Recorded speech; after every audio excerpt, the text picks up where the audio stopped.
Order filled.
Order filled. Order filled.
Order filled.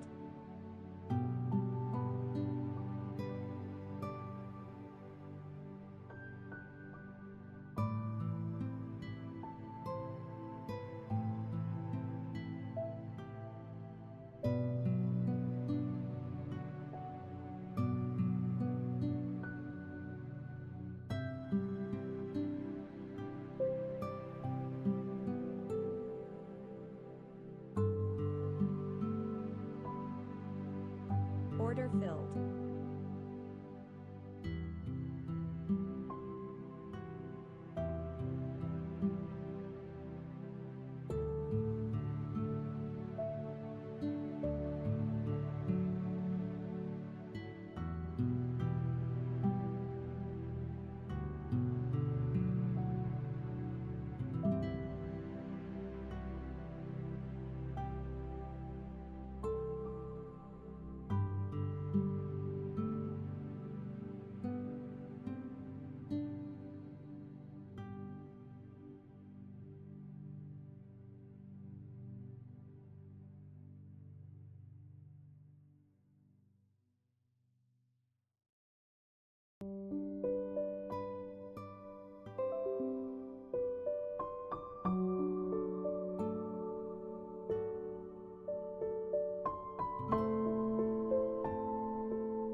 filled.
Order filled.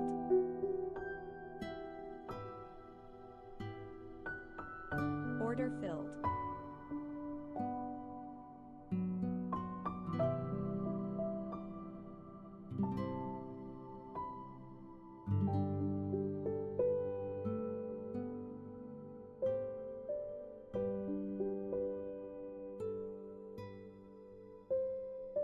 Order filled.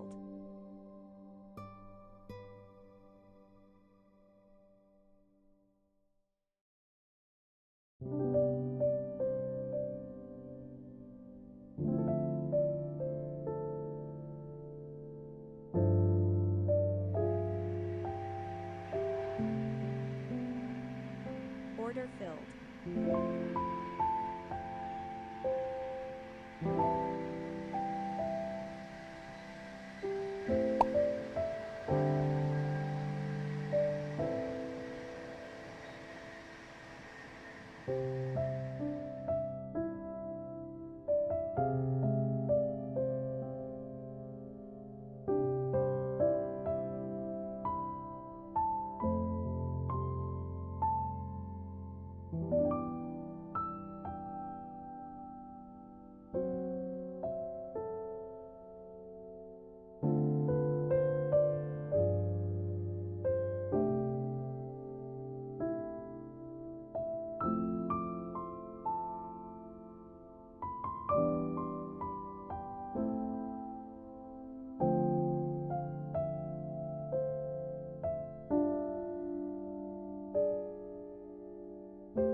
Order filled.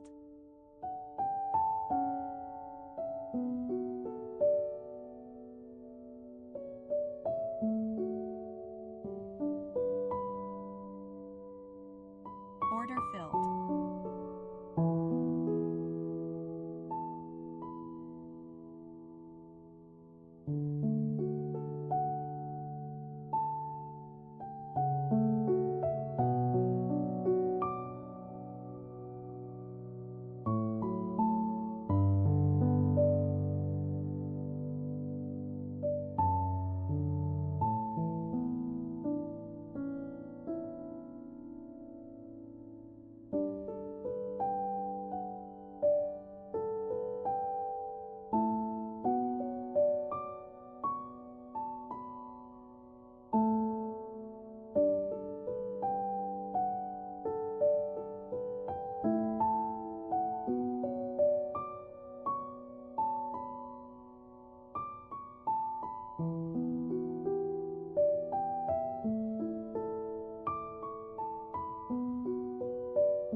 Order filled.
Order filled.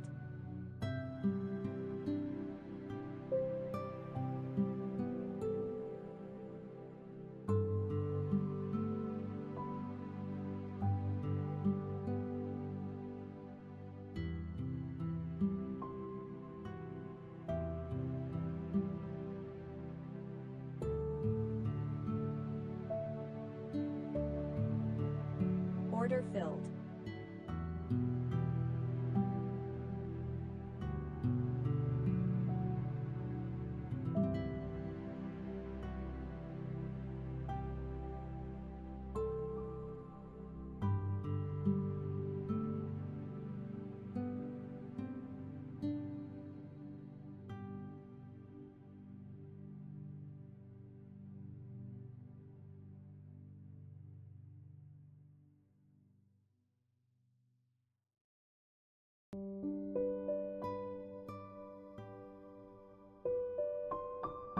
Order filled.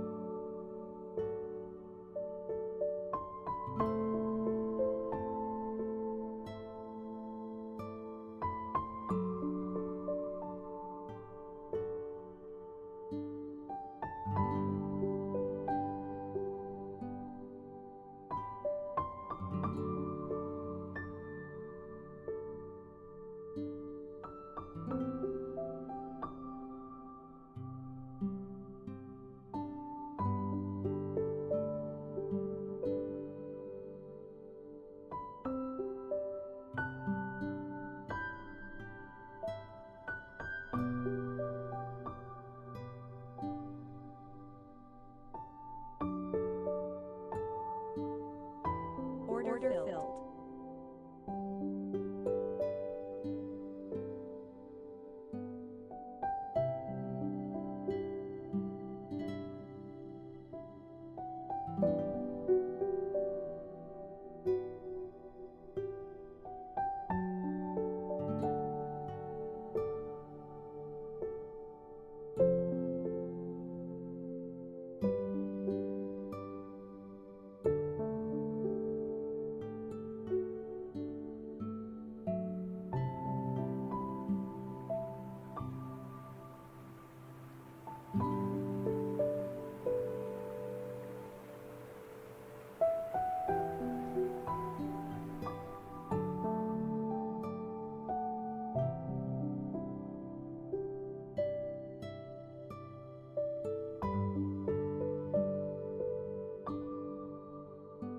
Order filled.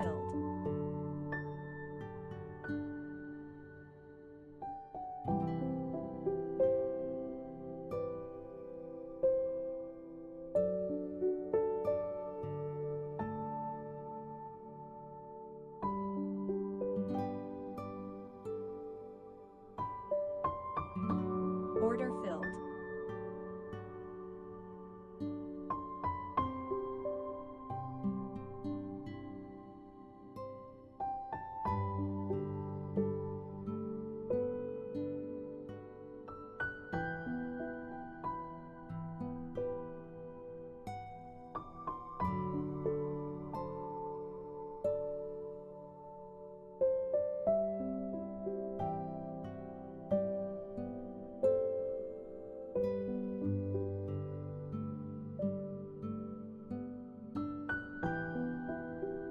Order filled.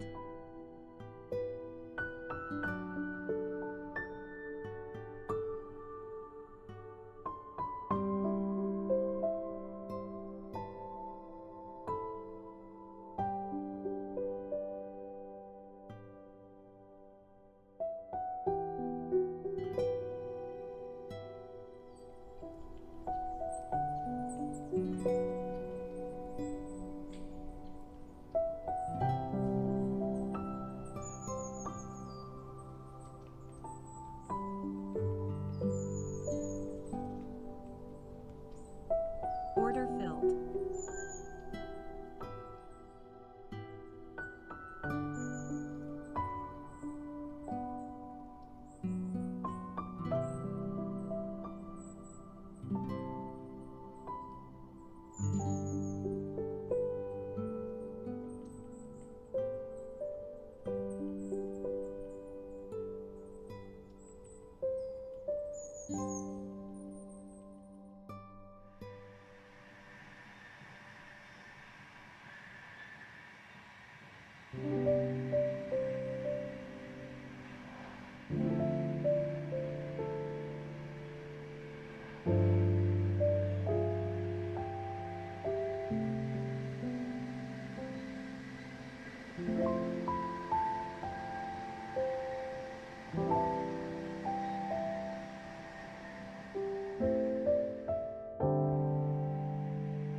Order filled.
Order filled. Order filled.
Order filled.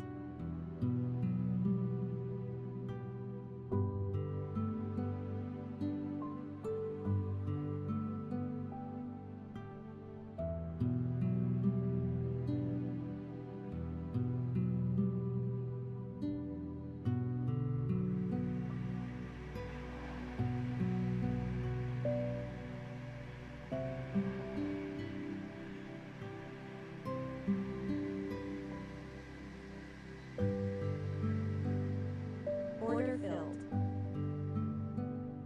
Order filled.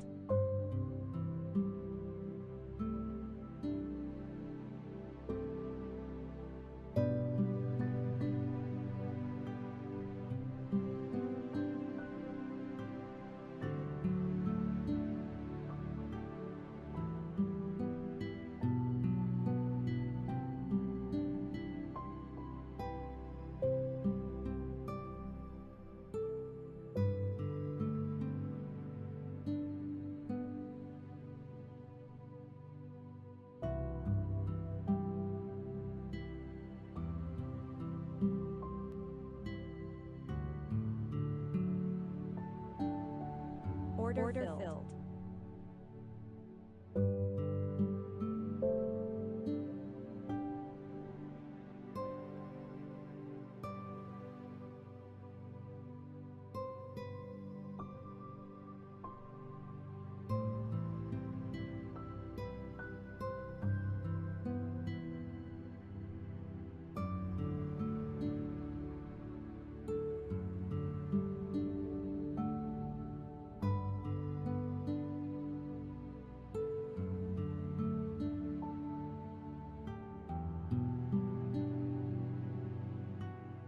Order filled.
Order filled.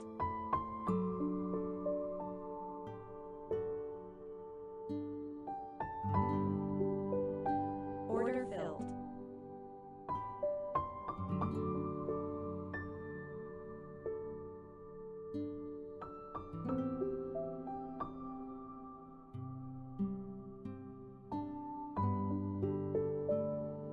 Order filled.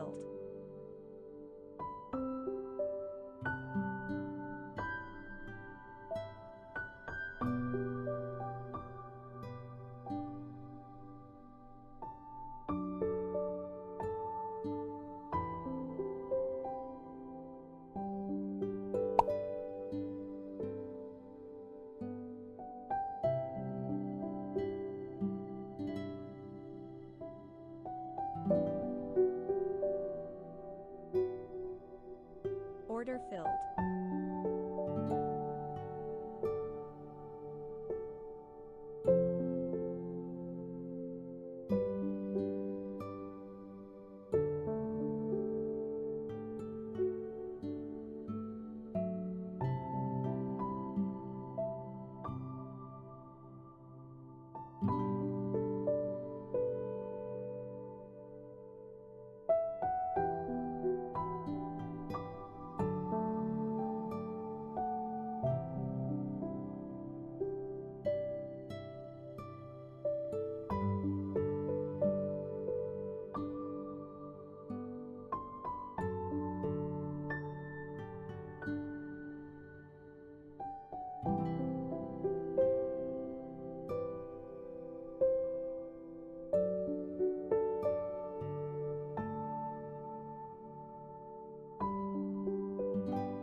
Order filled.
Order filled.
Order filled.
Order filled.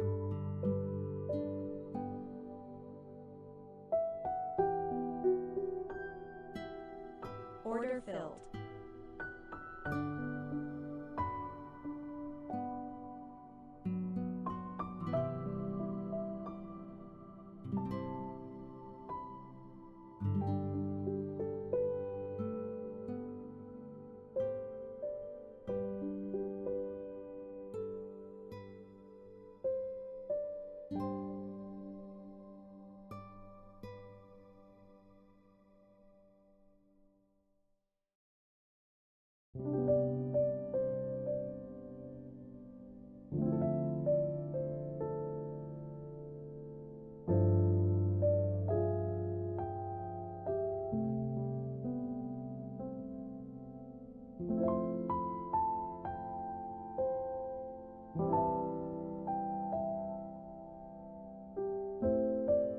Order filled.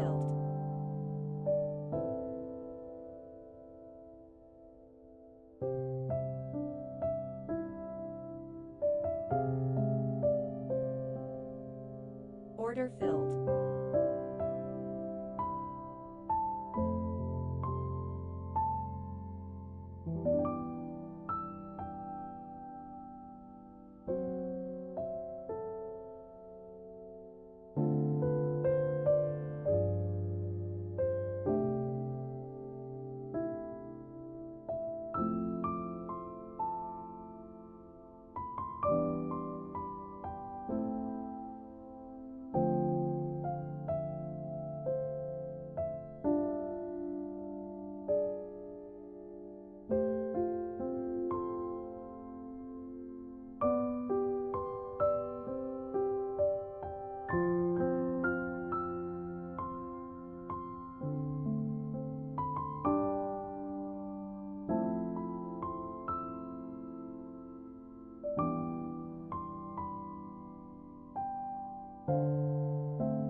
Order filled.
Order filled.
Order filled.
Order filled.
Order filled.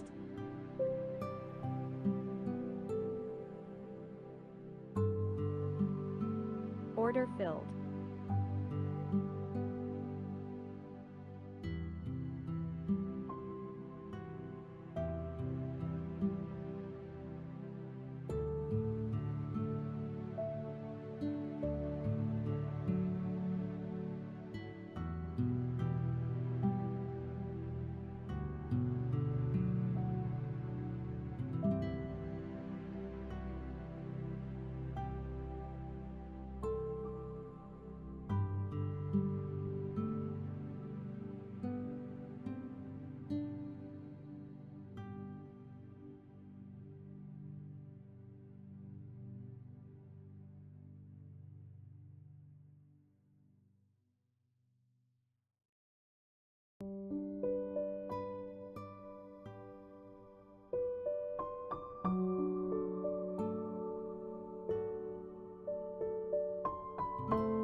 Order filled.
Order filled.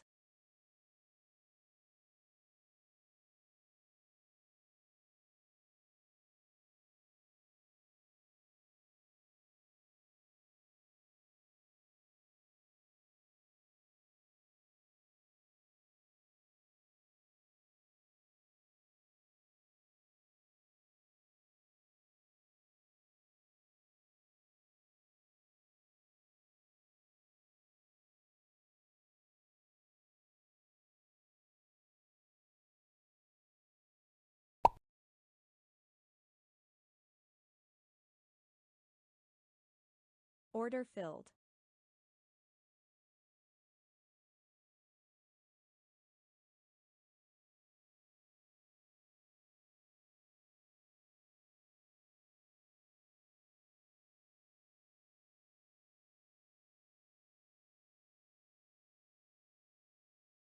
Order filled.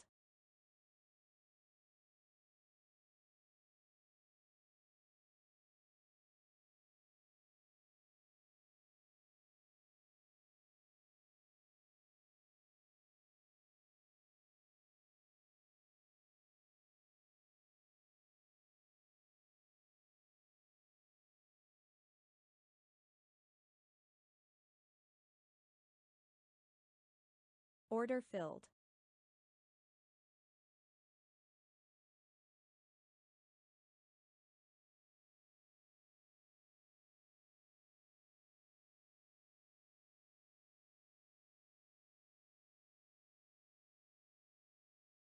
Order filled.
Order filled.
Oh, we got.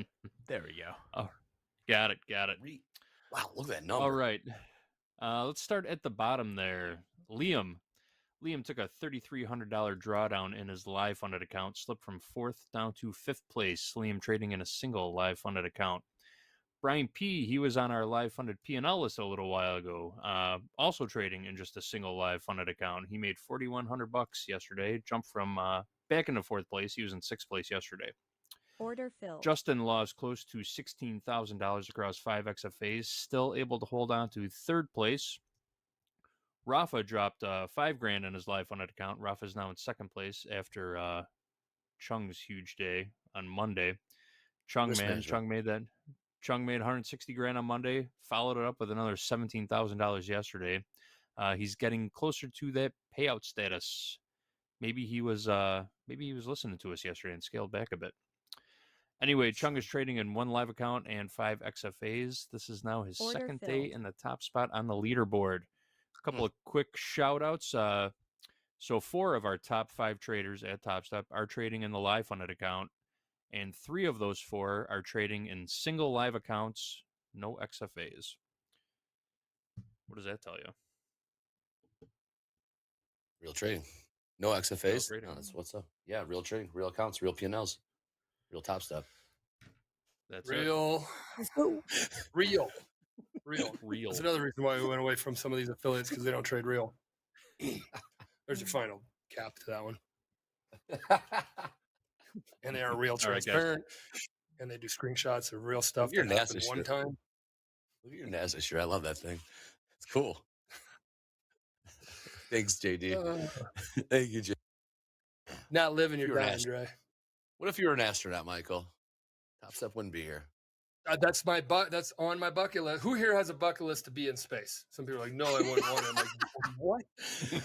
I love it, man. Look at this. This is my guy right here. He is feeling it today, man. You are getting A+, Michael. Grade A MP today, folks. Prime MP. This is good stuff. MP. Just have the succession me with- plan in place before you do that. Throw my name in My wife would probably enjoy it.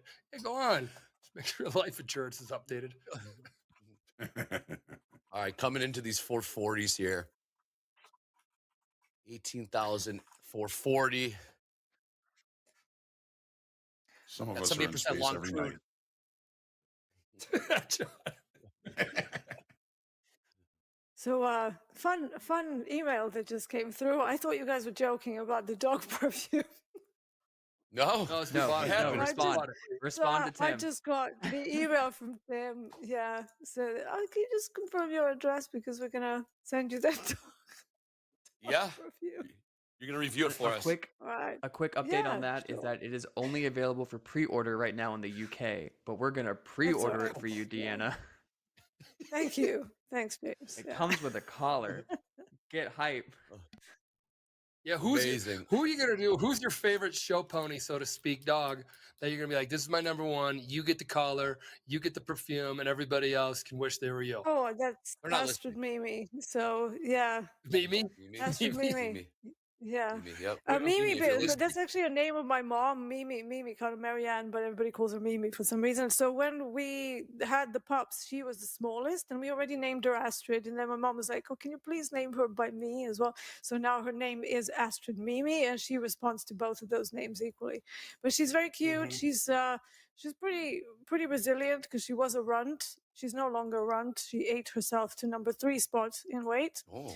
And she's a feisty little thing, but pretty agreeable, very cuddly. Always needs to be on your lap and stuff. So I'm gonna use her as the All tester. right, Mimi, if you're listening, you got a collar coming your way shortly in a little bit. Exactly. Yeah. I'm wondering if the scent is dog butt. Fox poo. I mean, they dig Yeah. that scent, right? You I would mean, love you'd want that. something Yeah. that's attractive. Smells like Yeah. dog butt. Yeah. I can Did imagine. I ever our tell you ass guys guilty. my dad's story about why dogs sniff each other's butts? We probably won't want to do it here, but one of these days I'll tell you. Can't wait. Here on Fast Markets, where else are you going to get a conversation like that? Why dogs smell each other? We that? Ray, we should Where keep else? a list of all the things we can't say here, but we'll say at a Top Step meetup when we get everybody together in Vegas. I like that. Here I are all like the things that. we haven't been able to say on air, and you're gonna Right. get it. Stick Have- around. Maybe the audience. We gotta- Maybe the audience. Stick keeps around. track. Yeah. And when we do a meetup, they come to us and be like, "Oh, tell us this one, tell us that one." Well done. All right. Yeah. Most programs got that I about- worked at were quite let's just say non-PC. It's a different beast. Those are most prop firms. All right. Yeah.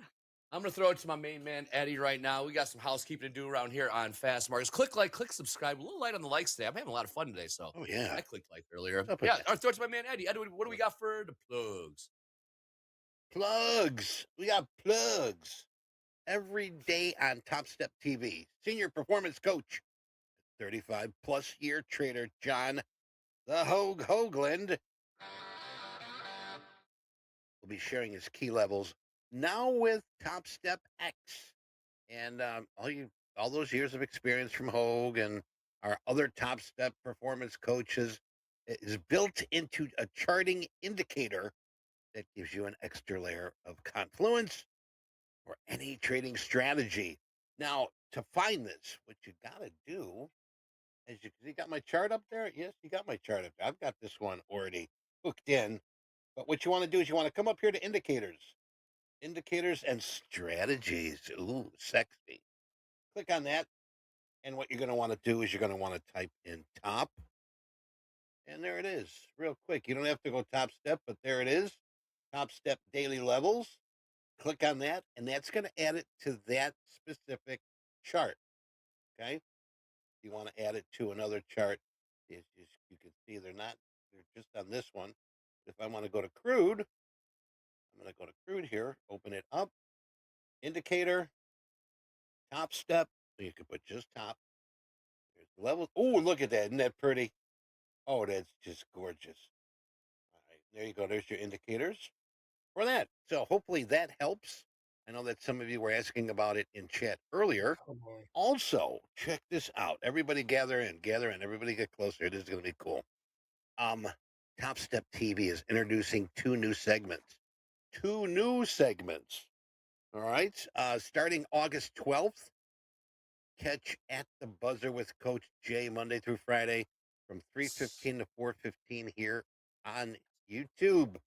All right, he's moving from the Discord to the YouTube channel.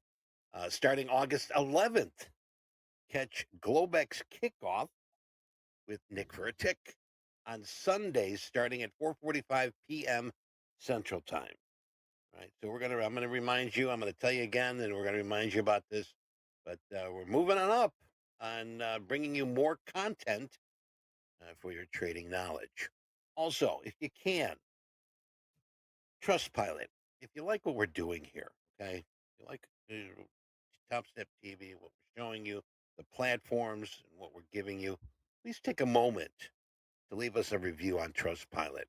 I'm going to drop the link in for about 10 minutes. If you got time, please let us know if you like what we're doing here, and we appreciate it. So that is all the plugs I've got right now, Andre. I'm going to get that link Say it one more into time. the chat. Say it one. Yes, say it sir. one more time about Jay, Coach Jay. Coach Jay, guys, rocks. Very, very good. Buzzer. At the Oh, yeah, buzzer. at the Tell him, Eddie. buzzer. Right. This is going to start August 12th. Yes. Okay.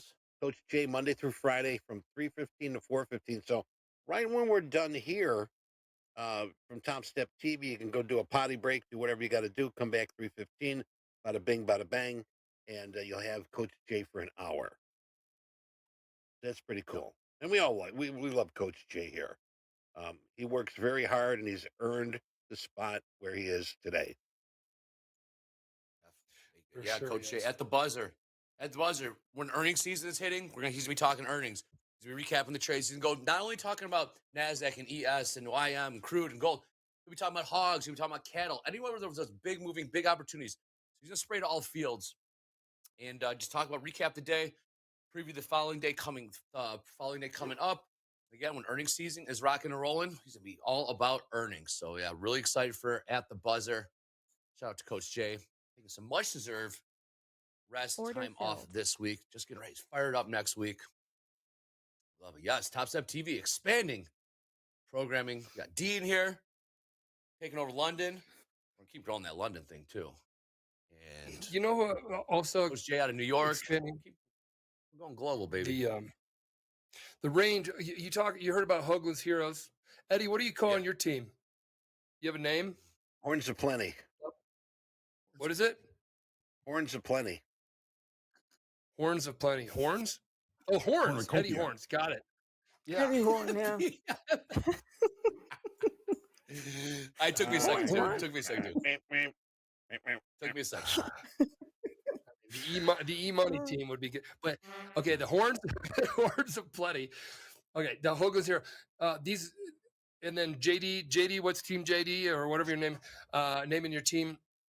we're gonna keep, and you guys are hearing Mickey. You've heard Mickey blah blah blah this morning. You're gonna start hearing more names, and we're recruiting, we're listening, we're evaluating, we're watching, we're doing all that, and these guys will reach out, and other folks will be reaching out to certain folks and ask if they'd like to be a part of their level team. Level team is simply discuss the markets, what levels are you seeing, and then the coach of that team, call it Hoagland, John Hoagland for Hoag's Heroes team, says, hey, I got so-and-so and so-and-so saying this about that. And then that will be part of the conversations we have in here. There will also be influencers in the house account trade decisions. That being said, you could be one of those people. You could be more than just getting funded. You can do that. And we'll be taking care of those folks as well along the way that prove to be pretty damn valuable, which we're finding a good handful, and that handful is growing. So that being said, tryouts begins. Tryouts begin. These I levels. did a little scalp Jordan. on How do they scalp contact on YM during that. So up another 120. Yes. So up 923 in this combine. 923, almost $1,000 a day. That's great. Yeah. What is it? YM. What are we doing, Andre? What are we doing to get the folks that are interested in sharing love? You got to be a funded trader. I saw that. That's something Funded that's trader. a prerequisite. Yeah, we'll reach. That's. I think JD's heading that. We'll get you in touch with JD. JD, what do you, JD? If you're there, I don't know if you're still on VMix or not. If someone wants to give us their levels and share their levels with us, JD, what is the process we should go through? We have to vet them. We have to see if they're a funded trader. We can't just let anyone just come in and just start spitting levels. But yeah, JD, if you're there, what are your thoughts on how we bring in bring people that want to give their levels? So right now we've been cherry picking from a list that we have, and we've been reaching out to people. But eventually we're gonna get a form together and let people start reaching out to us to see if they want to participate. But that's still a little bit in the future. Right now we're still reaching out to people that we feel would add value to Top Step TV. Again, that'll eventually shift to people reaching out to us, and we'll vet them and bring them on as appropriate. But for now, yeah, we're just reaching out to people. So yeah, here's a good question. Is XFA a funded trader or only live considered? A funded trader Yes, is a funded trader. Yeah. Correct. If you pass the trading combine, you are a funded trader. You'll get paid out the same. We just manage our risk, and we manage the true professionals that we deem are ready to trade live, go to live. But everybody's still a proven, I can manage risk, or I've completed the objective. So that whole level is still funded. So yeah, good question. So all of them. Good question, D. Thanks, JD. Hey, and SSS in the chat, I'm looking at you. Want those levels, SSS? You keeping them? You're Is there playing an email that you want them emailing? Is there some? And JD, when are you having all this information that you're going to be sharing? SSS. We'll come back with more information on how traders can contact us if they feel like contributing or if they're interested in contributing. We don't have that set up right now, though, but once we have it up and running, we will start sharing that with people. SSS keeps them very guarded, very close to the chest, close to the vest. Who just in here talked about the VIP? I just saw you. Someone liked the VIP. Got my free $100,000 account. I saw. Yeah, who was that? Someone liked it. Thanks. Oh yeah, quick update. We now have 19 traders have now from the Top Step VIP club. 19 out of 150 have now passed through the trading combine to earn an XFA account. So just a quick update on the Top Step VIP challenge. What else other stats do we got? How many teams do we have? What are the teams' name? Who are the coaches? 19 of 150 is more than 10%. Yes it is. They're in the VIP room right now, MP. The champagne room. Yep, we're gonna have a whole lot more information to share about the Top Step VIP traders early next week for sure. And it's just early next week, guys. Tune in early next week. VIP will be giving you updates, consistent updates. JD, is that you bringing those? Sure is. I'll be bringing those in live daily for everybody. Mm-hmm. Ursa, you like that trader math? That was quick. 12.6. That was nice. That was nice. You that was pretty good. You just got to take Hey, did you- 150 and just be like, well, 10% of that, just drop a zero. There's 15. My man, dude. He is clicking today, folks. We are getting Prime MP today. Hope you guys enjoy. If you guys like what I'm hearing, because I like what I'm hearing, click like, click subscribe. I think we have some hashtag fast markets coming out shortly. I hear we have a lot. We have some good stuff to show. But really quick, I saw someone say KV. KV gives some really good levels in the chat. Speaking of KV, KV's going to be on today. So let's go over the schedule, what we got coming out today on Top Step TV. Here's about 18 minutes left on Fast Markets. So after this, we got power players come out with Robert, Gabe, and Armando. Shoulder tap, Jack and Ben. Group coaching, JD and David Green. Stay tuned for that segment. David Green and JD are going to go over how the MOC process actually works. Yes, how the MOC process actually works. We have no more questions and how it, they're getting these numbers, rolling throughout the day, coming into the close. It's not just they announced it at 2:50 Central Time. They just execute it. That's not the case. Tune in for that group coaching with JD and David Green. Then we got road to patience with KV. Check out. We'll see how he gets his levels. See what levels he has to provide for us in Power Hour. Speaking of Power Hour, Andre, David Green, Coach Dakota, and Hogan in the house. Of course, Dakota and Nick for a tick in slow markets. And let's not forget the London opening call with D right here, right now. Thank you for that. All right, starting to see some sellers come in here. You got it, Flyer Jim. Yeah, this is You probably got it, zero Flyer close Jim. now. Yep. Order Yes, it filled. is. See if we can break through. We have to break through the 386s, lower end of the range here in the NQ. Okay, so we're back down here. Do you think this holds now? Or is this one of these that finally... No. Did you guys also know the 75? 75s? Did you guys also know the 75s held up yet again? As far as a retest of the upside? You look at my chart, 75s, 83s, whatever you want to call it right here.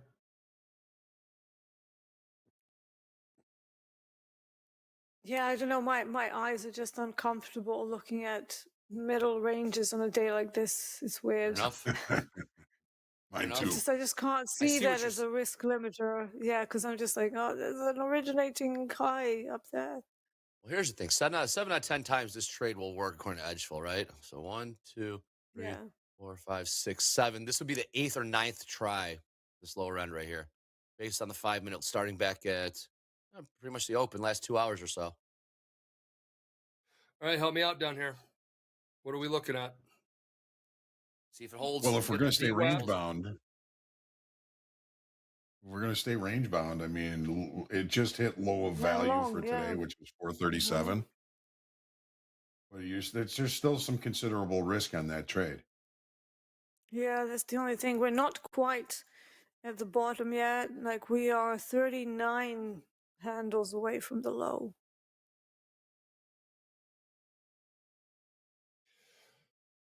That's the Okay. trouble So- with big ranges. Well, I guess with house account MP, we don't. Yes, it is market generated information, right? We are seeing what that the range is and look at the 5-minute, right? Lower in the range, in the 420s. Mhm. But here's upper in the range. another thought. So how many trades have we already done on the house account? 2. 2. Okay. And how many do we Yeah, normally do in a day when we're profitable? We've 2. done 5 around there. I don't know. We don't have that as far as like Keeping track. stat off the top. Why of do my you head ask, on what D? we've done. Right. But I mean, it's Well, an because, opportunity to me. you It's know, a when big you keep opportunity. trading, yeah, because when you keep trading and yet, the day is maybe not for over trading and doing a million trades, we could just leave it at 2 trades and call it a day, right? Because it's like we've done but some we're good let- trades. You're let's- great at executing, and it's like We're letting our stop. We're letting our loss limits get to 10. We should be letting our Yeah, profitable but we already days. have profits. So we already have profits. So, you can only take what the day gives you. And right now, yes, we have Euro close, but we're heading into lunchtime when things are bound to dry up. Like, do we want to keep a trade through that? Do we think that it's going to be, a good idea to trade so close to lunchtime on a day when we're just range bound? I don't know. To me, I would be looking to do more trades if we have more opportunities for like a directional move that can just push it in one direction and it goes But today it's all just like tug of war, up, down, up, down.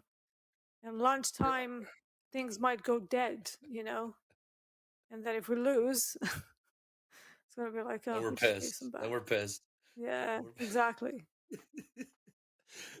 I mean, we'll talk off. My MP will Probably talk not today. MP wants to hear. No, it's okay. It's a good conversation. It's to me, today's a range bound day, so there's opportunity in ranges. We recognize Yes. range. Yeah, but time of day, time of day done is two a tra- consideration, is a concern. Yeah, now the timing. Now you're starting to get in a different time of the day, sure. But then we have a couple trades that, when I was talking about the 60s up there and things like that, there was plays up there we didn't take. Mhm. Now we'll let account go to 10,000, lose daily loss, but we're at 5,100 on an up day, and we're ultra conservative. All of a sudden, We are losing VWAP now in the NASDAQ. we are. We're right at the low of the session.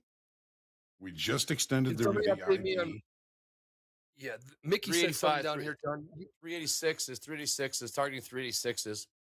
If we can get through 386, 299 downside target 299. That's we correct. just Or the gave 86 up would the 86 99. be a just gave up VWAP in the 86 S&Ps as well. Remember, we have all that liquidity down below 52, 55.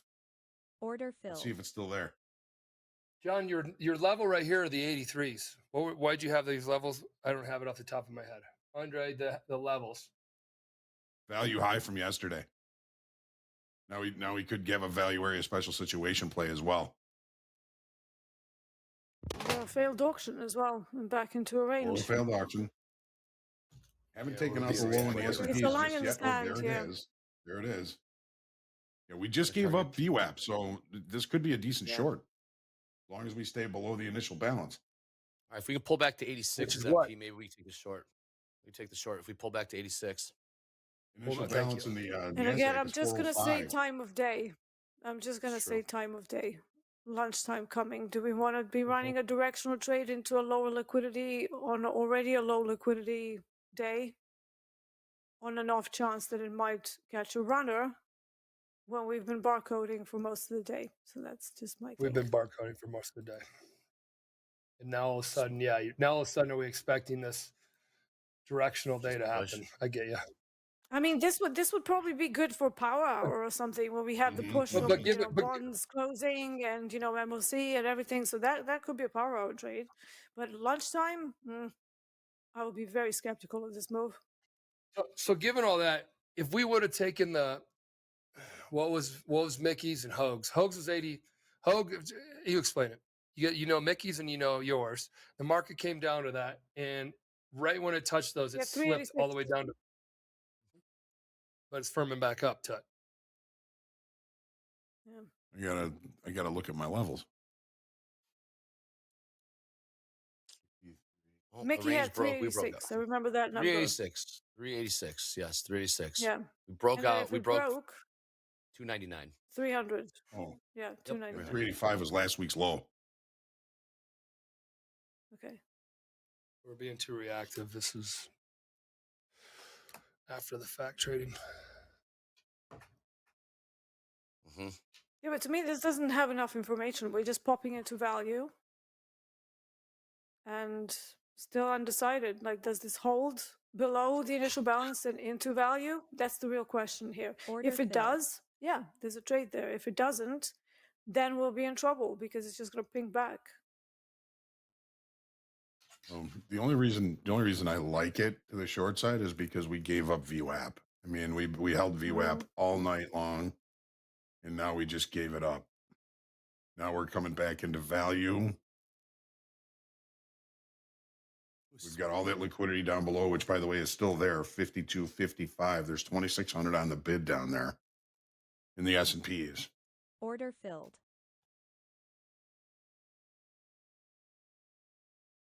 So note to ourselves, next time we have an opportunity, like when VWAP is holding, we're range bound.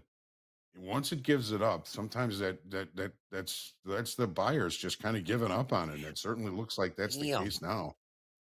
Damn. You're pushing this sucker lower. All right. Order filled. 386 is broke through Order that. filled. 386s were no. That was nothing. They did not put much of a fight at 386 at all. So basically, seven time was a charm. 7 time was a charm to actually break out of the range. Order filled. You can see that coming good on you. You know, this Right, 7, platform 8 is- is actually roughly 8. What Yeah. more? Eighth time was a charm. So, you can't To stay the, in to the range forever. 75 or to the 440s to the That's what I'm looking at. Yeah. 1, 2. Hold on. 1, 2, 3, 4, 5, 6, 7, 8. Start at It was- 8:30 Central. It had to hit this one 8 times, roughly the high side, Order the filled. 540s to the 560s. It had to hit the downside about 8 times if we count all these 5 minutes. This is a 5-minute chart to get this sell off now. And it happened. Sure did. All right. They if we are what they pull thought back they up- were. we let them off the hook. If we can pull back to these 86s, MP, maybe we want to take a, like D said, time of day, you know, range bound, all that. We're just gonna catch a directional move this time right here. D saying the directional move is a lower probability to happen going into these this time of day, which I would agree. Yeah, I would agree Considering too. considering it's respected the range, John. Yeah, because I want to hear your thoughts. Mine's is respected the range bound trading so textbook today that now that you're going to go in a low liquidity time period and think that it's going And to look for start directional directionally. moves off the back of that. Slightly. Yeah, I mean, it could happen, right? Anything can It happen. could- We yeah, always yeah. say Anything that. could happen. Yeah. Yeah. That's a it good could way to happen. look at it, D. Yeah, exactly. So D's reminding us, guys, and that's why it's good at team trading, what time of the day it is. You're like, well, why does that matter? Stuff there. Well, window of opportunities, liquidity wise, starts to shrink. Now, power hour does pick back up. So, guys, the last hour of the day, tune back in all day long. Always keep us in your ear. The first market, we call it fast markets, typically fast, because it Order moves filled. and there's a lot of participants or liquidity or whatever you want to call it. So D, good call, great team member, updating us about the time while we're staring at the charts. Hogan, what do you think team then when it trading. comes to right back here, Order the filled. 370s, Um, 80s, where you and Mickey were looking at? Yeah, I mean, you got VWAP in the S&Ps at 26, 27 approximately. You got VWAP at 417, 418 in the NASDAQ.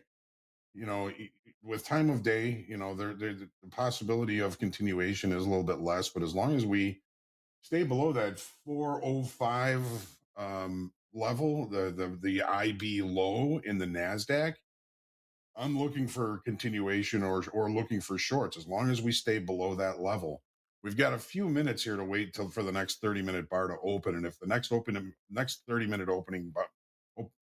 30-minute bar opens below that level, then we're leaving excess above price, which kind of gives me more of an indication that price could continue to move to the downside. So, you know, Order filled. time of day, yes, it is something to think about. If we do, you know, come back inside the initial balance and open the next 30-minute bar, that is going to be a nice, long, tasty, failed downside auction that could lead us back to the upside.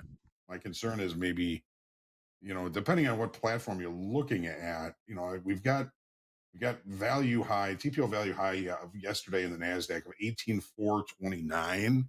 I'm going to put this up here so we can see it. TPO 429. We looked into it this morning and we left. We opened above it. Now we're kind of coming back inside of it. So we accept value from yesterday. That could take us all the way back down to value low, which takes us down to 18,181. 18,181. So, you know, again, a lot of it depends on where we open this next 30-minute bar. If we open this next 30-minute bar back above the IB low, which is again 405, then this could end up being a nice, tasty, long, failed downside auction. But if we open below that and we start leaving single TPOs, that kind of tells us that the buyers have kind of given up and sellers have taken over.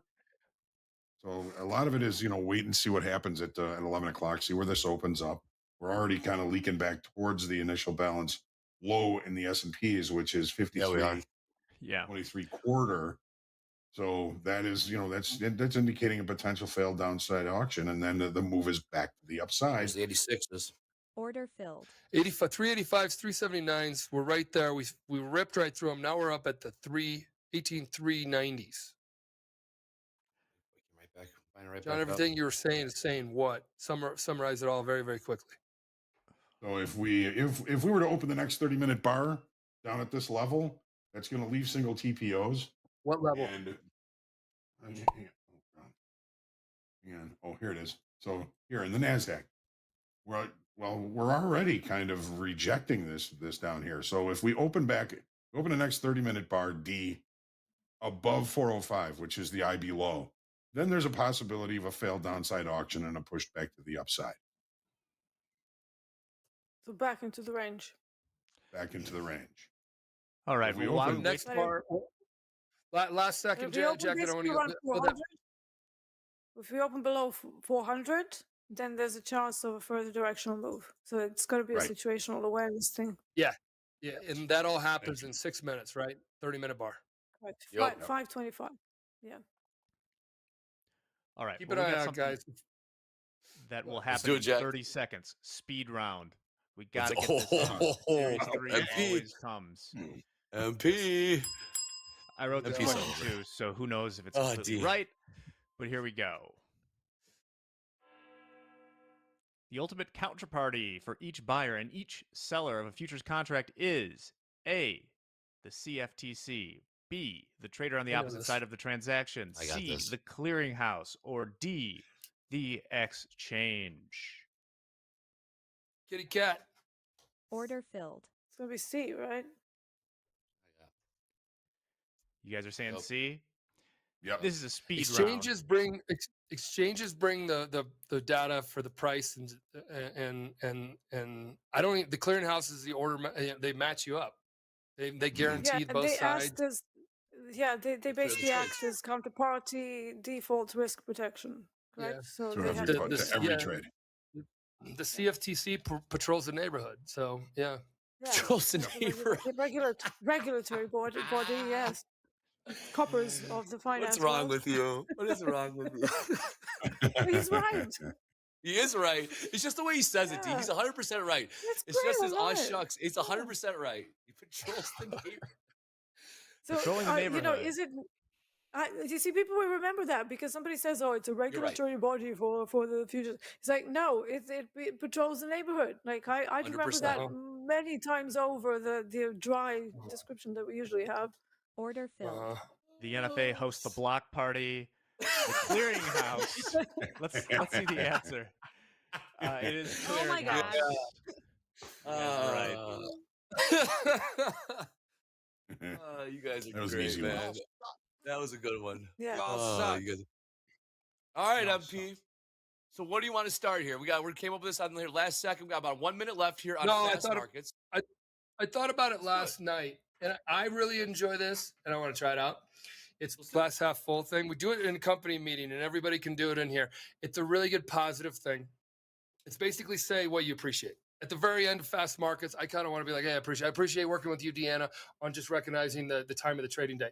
And so far, thus Order far, filled. it's not directional trade. It's going back into the range. So you got that one that you're throwing out there. I appreciate us all working together. So it's called like, what do you appreciate? It could be anything. And like we do it in the company meeting, 100 and some people are in the meeting. We go, hey, at the very end of it, guys, what do you appreciate?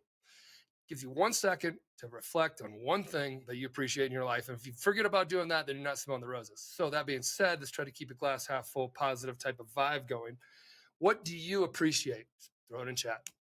So I'll start. D, I do appreciate just recognizing the time. I don't think I was looking at that and we were looking at the charts. That was a really good veteran trader move. So I appreciate you jumping into that. Round the horn. Who's next? You go, D. You. All right. I appreciate the fact that I can do this every day and that I get to share my experience with everyone because that's what makes my day. And I get, the chance to banter with all of you guys, which is something that I really missed during COVID when, the offices were all shut. So yeah, I just love being here, love sharing my experience with everyone, and love helping traders. So I'm very appreciative. Go ahead, Hug.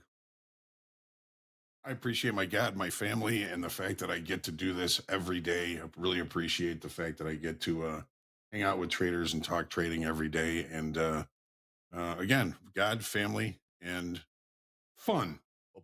Football. Oh, yes, fun. Football. I appreciate the chat today. The chat today was super positive. Super Good awesome. levels in there.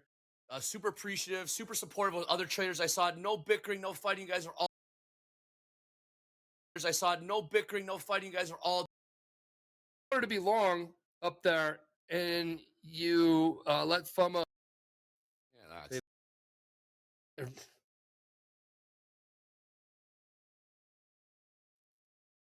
If you like what we're doing here, okay, if you like Top Step. let's go. Let's go. Andre. Let's go. Yes, Andre, Michael. I appreciate the lockout button, guys. Really quickly, we do this after each session when we're up. Get him. Go to my screen. If you're up on the day, or if you're struggling during the day and you don't want to hit your loss limit and you feel that's just going to be inevitable, then you should lock it up. If you're up on the day, then it's called Lock It Up. It's kind of a fun thing. It's a manual lockout feature. We're up 5,100 on the house account. It's not my account. This is a house account combined effort of everybody's thoughts and opinions, even in chat, and the level providers and Hogs Heroes and Horns Plenty and all that kind of good stuff. I'm locking it up. So then I do not look ever over here and try to do this, try to trade my own thoughts in a house account. That's why I killed my No, personal you lock account. it up. We are all house. I'm locking it up, John. You lock it up. Locked up. You lock it up. You lock it up. Awesome. Good day. Locked up. Yeah, that was fun. That was a blast, guys. We got more coming. It's jam-packed day. We got more coming out. Don't forget, we got power coming up. We got power players in the house. I see the guests in the green room right here, right now. Nice office. Jets fan. All right, we'll get to them. Power players coming up next. Let's go. That was a lot of fun.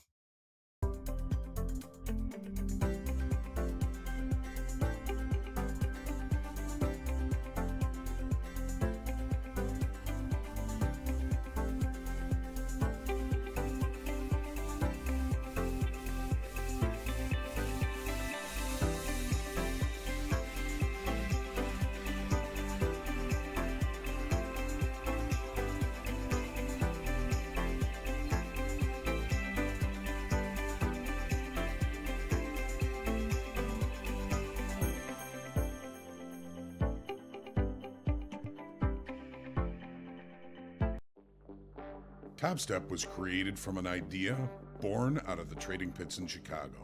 The idea that we could provide traders education, access, experience, and capital to use in the markets. A decade later, with tens of thousands of traders in over 100 different countries, we know exactly what our traders want. That gave us another idea, to build a platform specifically for our traders and their unique needs. Wait, a trading platform and an evaluation company in one? Does that exist? Well, it does now.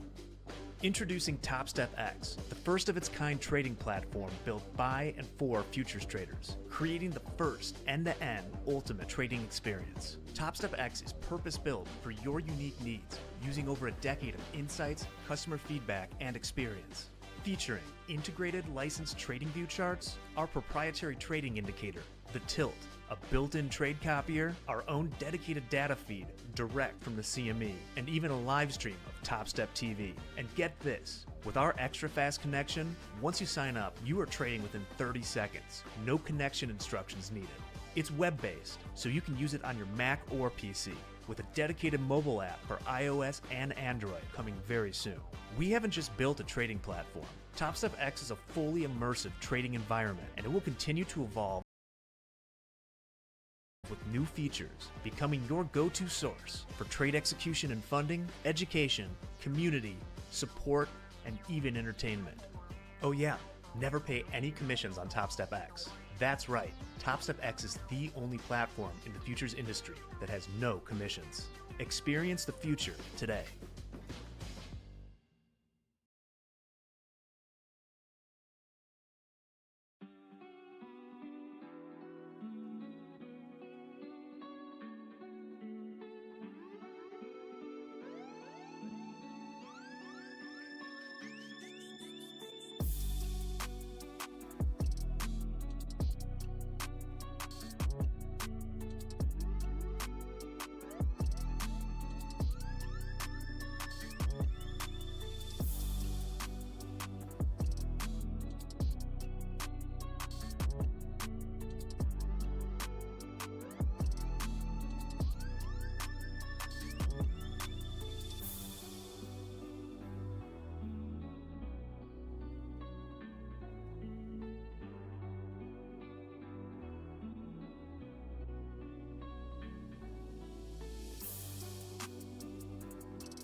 Order filled.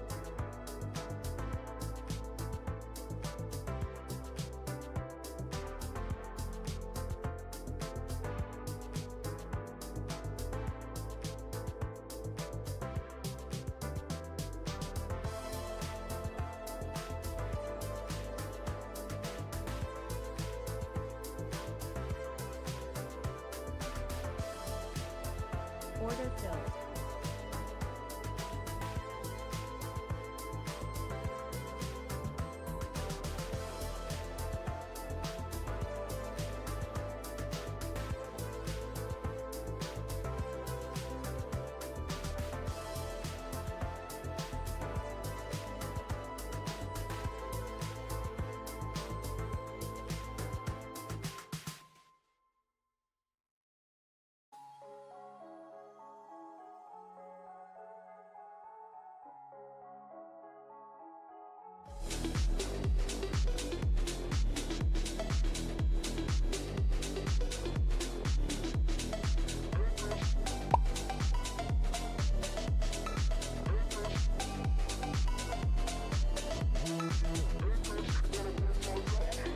Order filled. And welcome back. As JD says, you made it. Just after 11 o'clock a.m. Central Time. The man in the middle is our featured power player for today. His name is Armando. He is a Top Step funded trader. And my co-person on the other end, there are two people over. That's Gabe. Y'all know Gabe. He's going to be helping out. We'll do Order the driving filled. of the segment. We're going to talk through a bunch of stuff, go through some stats for Armando. We're going to hear about his journey, hear about his trading, and anything else he would like to share with us and share with the community. So without further ado, Armando, welcome to the show, my friend. Hi. Hey, Robert. Hi, Gabe. Thanks for having me on, guys. Absolutely. We're definitely, please. I'm a huge, continue, huge sir. fan of Top Step. Just wanted to put that out there first and foremost. Big fan of the company and the opportunities that it provides us. I'm sure you have thousands of listeners that feel the same way. So just wanted to put that out there. No, we appreciate that, man. Order filled. Happy to have you. Yeah, when you come to think about it, right? Like, so the opportunity that Top Step provides, where else can you learn how to trade, which has an extremely long learning curve, right? And an expensive one at that. Where are you going to be able to learn that? Like with like a reverse, like normally we have leverage we use leverage in the markets, but this is like a reverse leverage, right? So if I take a loss or if I'm trading in an account and I make a mistake or my strategy is not working out, right?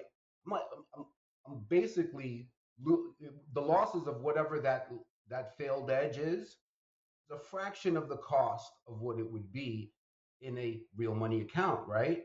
So not having that hanging over you has allowed me at least to learn in a better way and in a more free environment. Yeah, I agree with that. Absolutely, hit the nail right on the head. That's what we started when back in 12 years ago.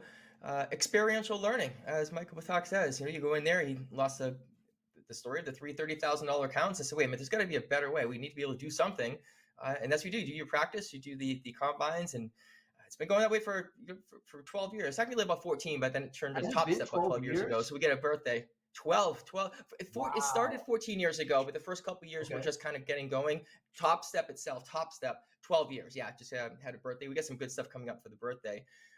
You are a trader for over, Armando has been a Top Step trader for over 6 years, and you are now funded.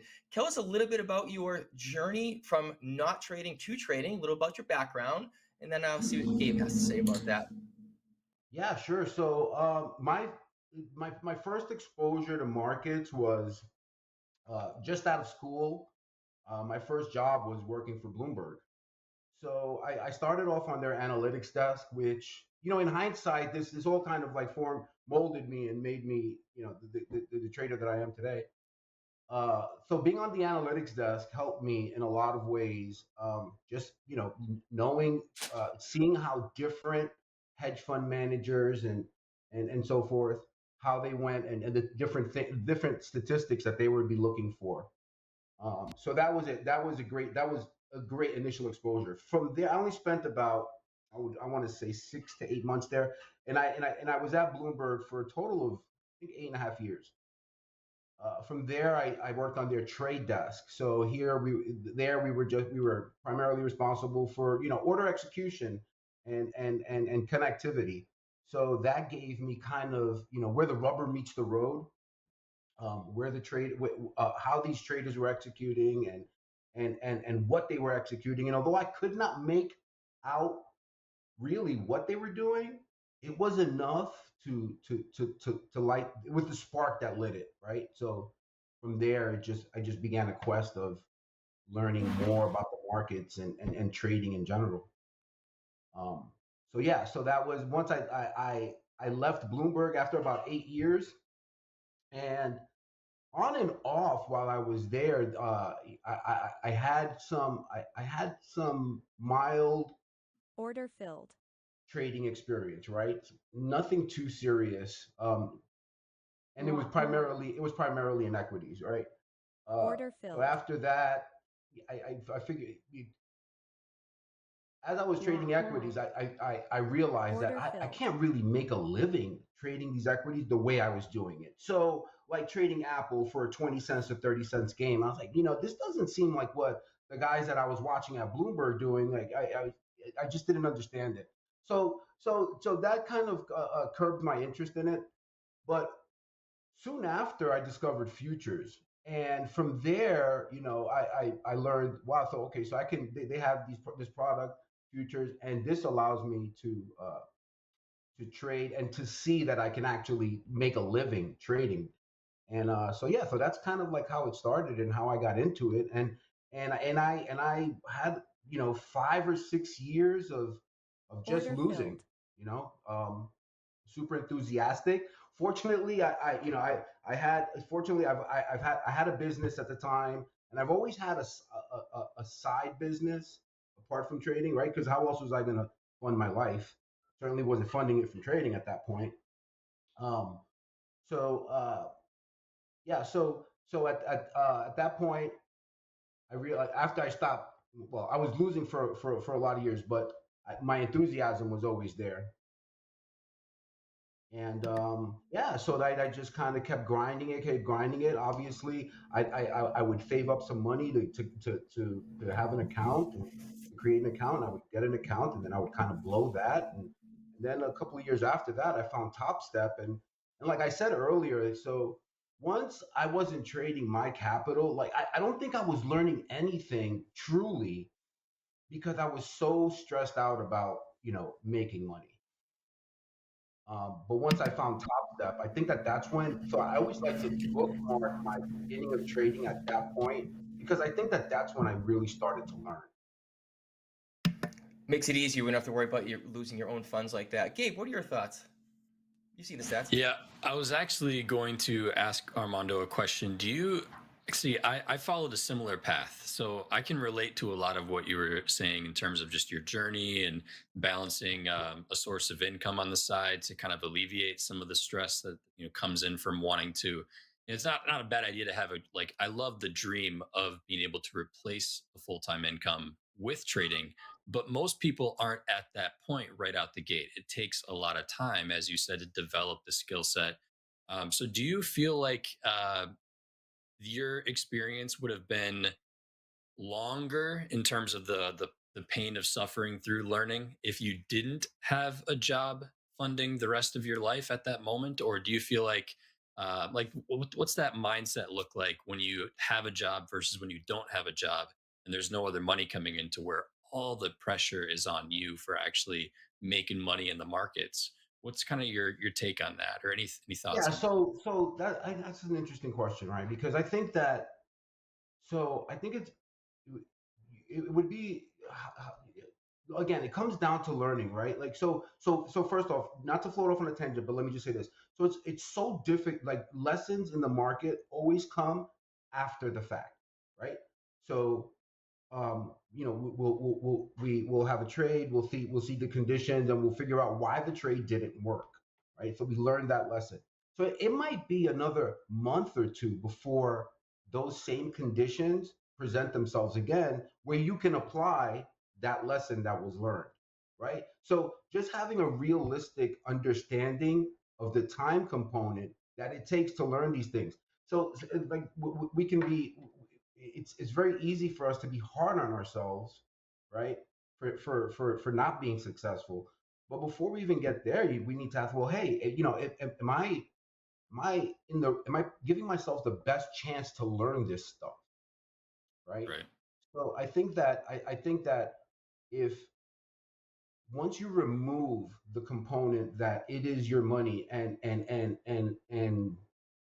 the fact that you might be losing your money, if you can remove that, then you open yourself up to a world of curiosity, right? So you think, well, hey, what discipline am I going to use for trading?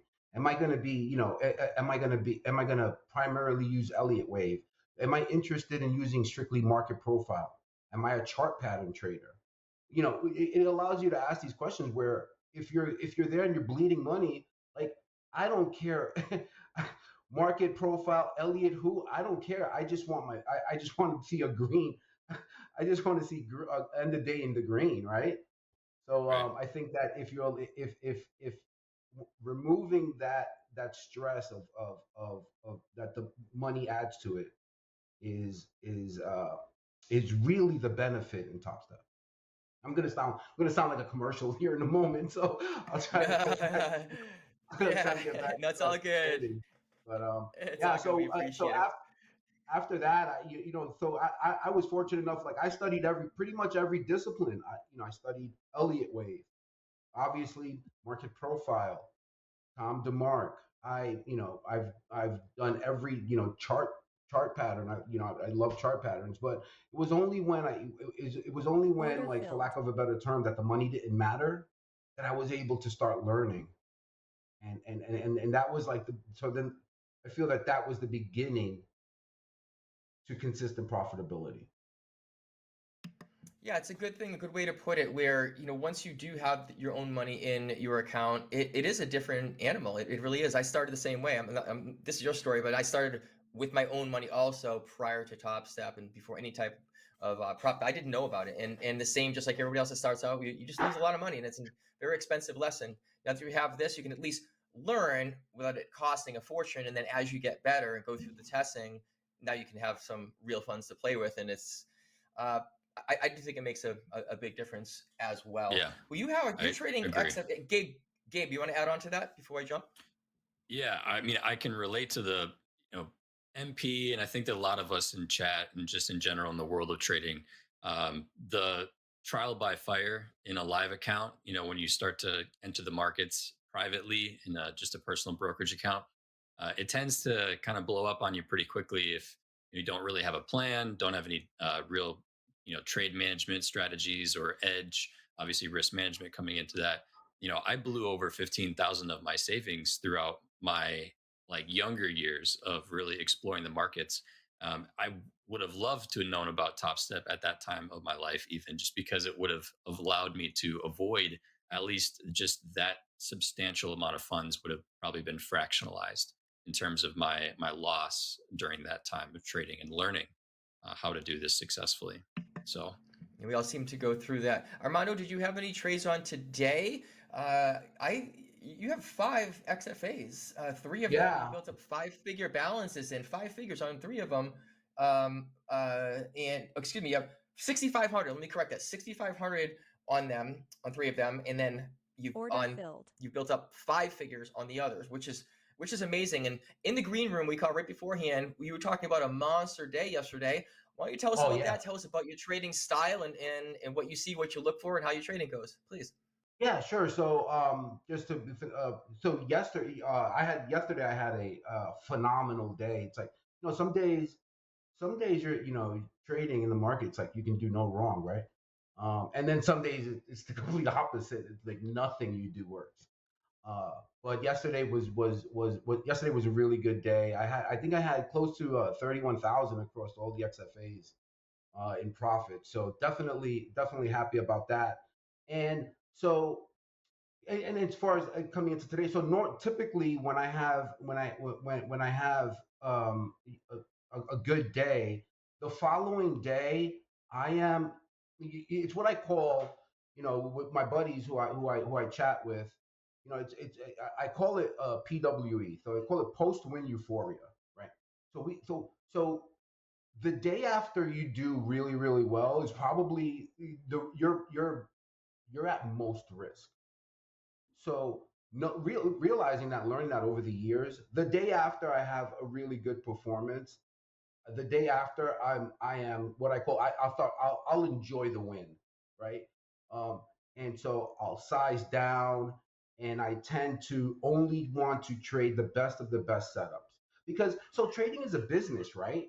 And if you have my case in point, right? So my business yesterday produced $31,000 in profit, right?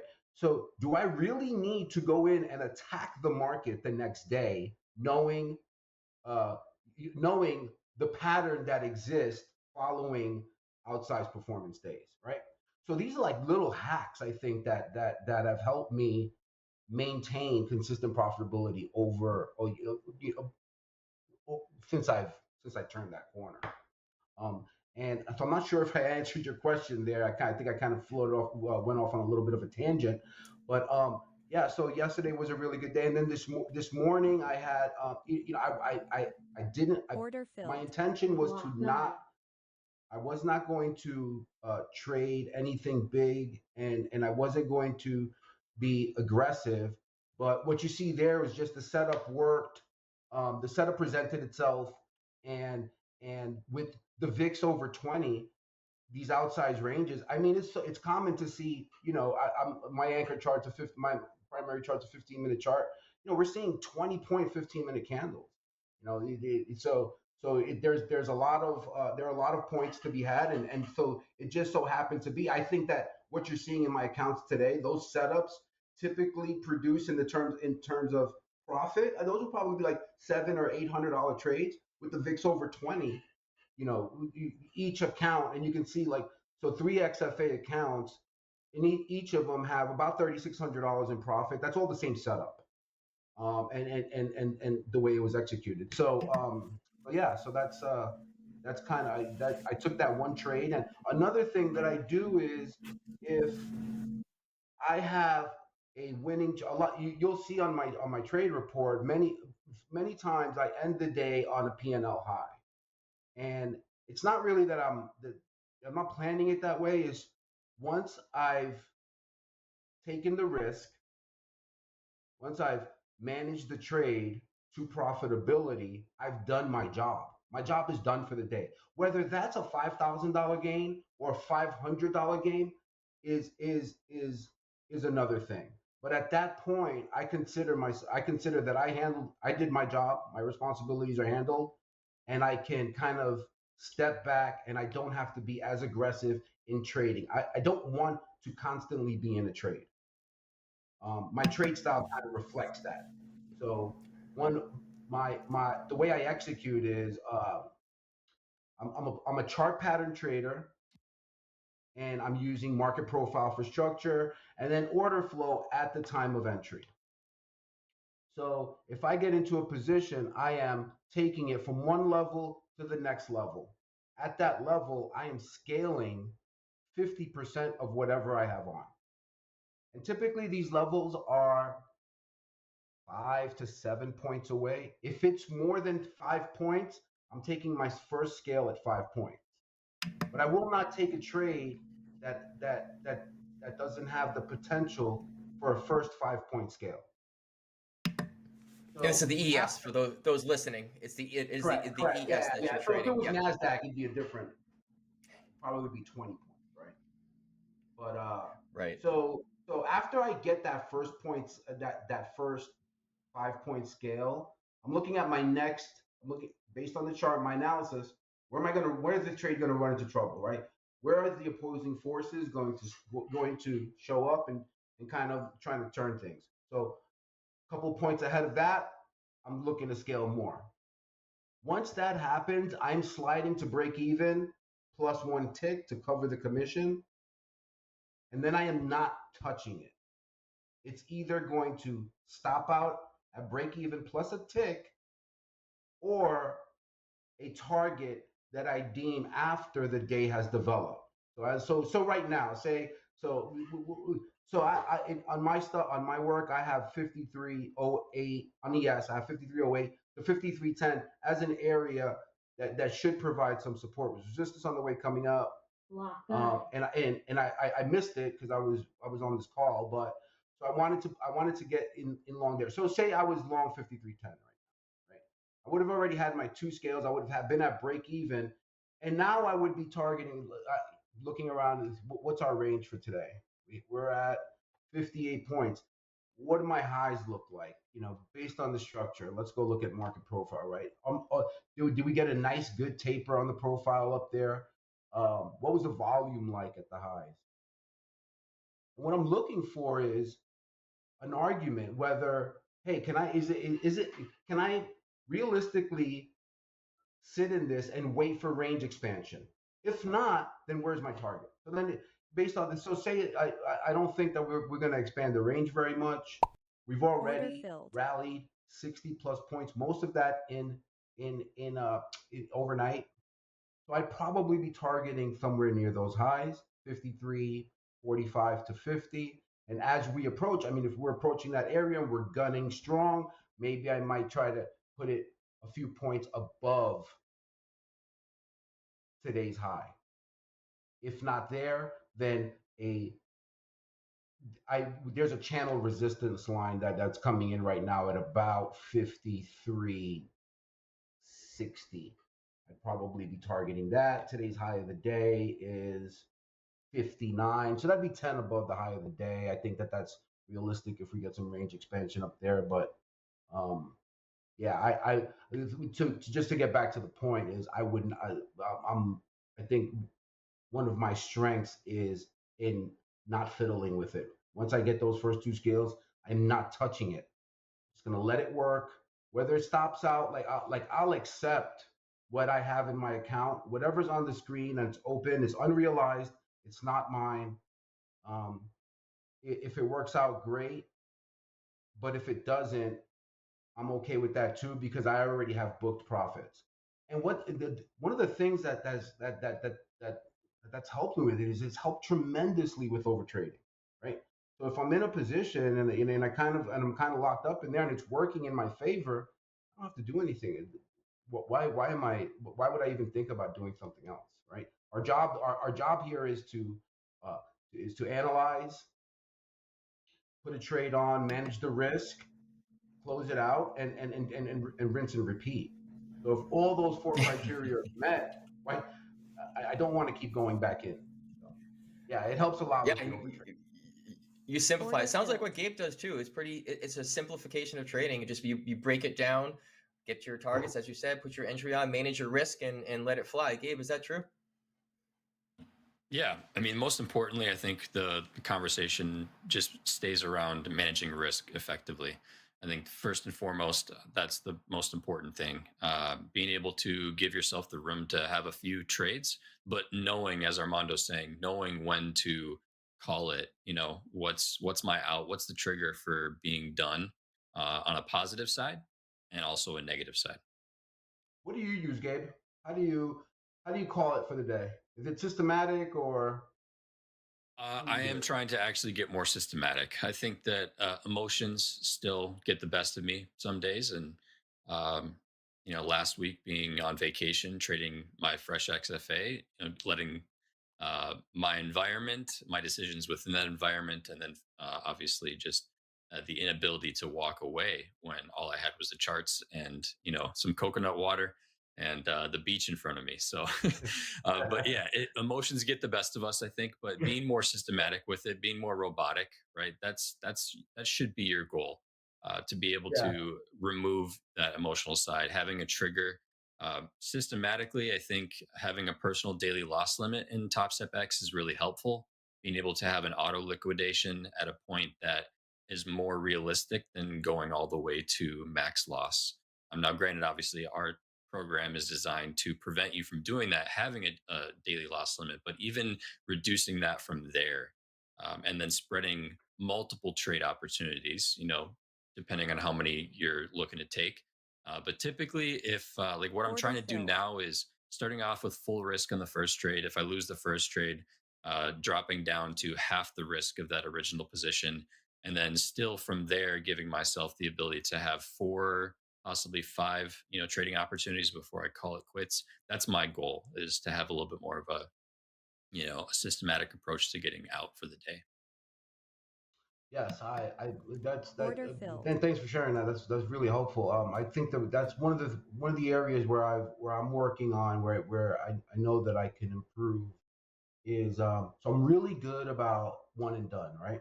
So I'm really good about, hey, I feel that in the morning I'm freshest. I'm kind of I'm probably going to be able to do my best trading, and once I hit that first trade, I'm pretty good about stopping.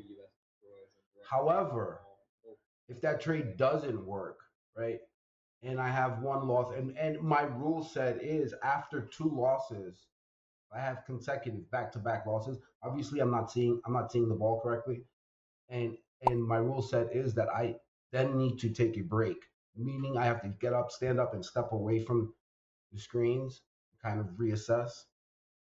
That has proved to be one of the biggest challenges. Well, ex-athlete, I'm very competitive, and it's hard to walk away with a loss. But one of the things that I'm learning is that just like unrealized gains, that loss is not realized. It's not even a loss. It's more of a temporary setback. But knowing something and internalizing it and having it be a part of your function, how you function, it is difficult. It can prove to be challenging. Sounds like you've identified some areas that you, I don't just want to say struggle, but you're looking for the improvements on with, as you just said, they're just being hard to walk away, even if you have those losses, and just Order take a filled. step, take a step back, regroup, and come at it. I do want to take a rundown on just a couple of the stats that I have here. I love looking through Sure. these things, and you can comment if you'd like. I'm looking at your XFA here, $22,790, winning days, 100%, and I'll get the number of days under the screen. I'll get the number of days there.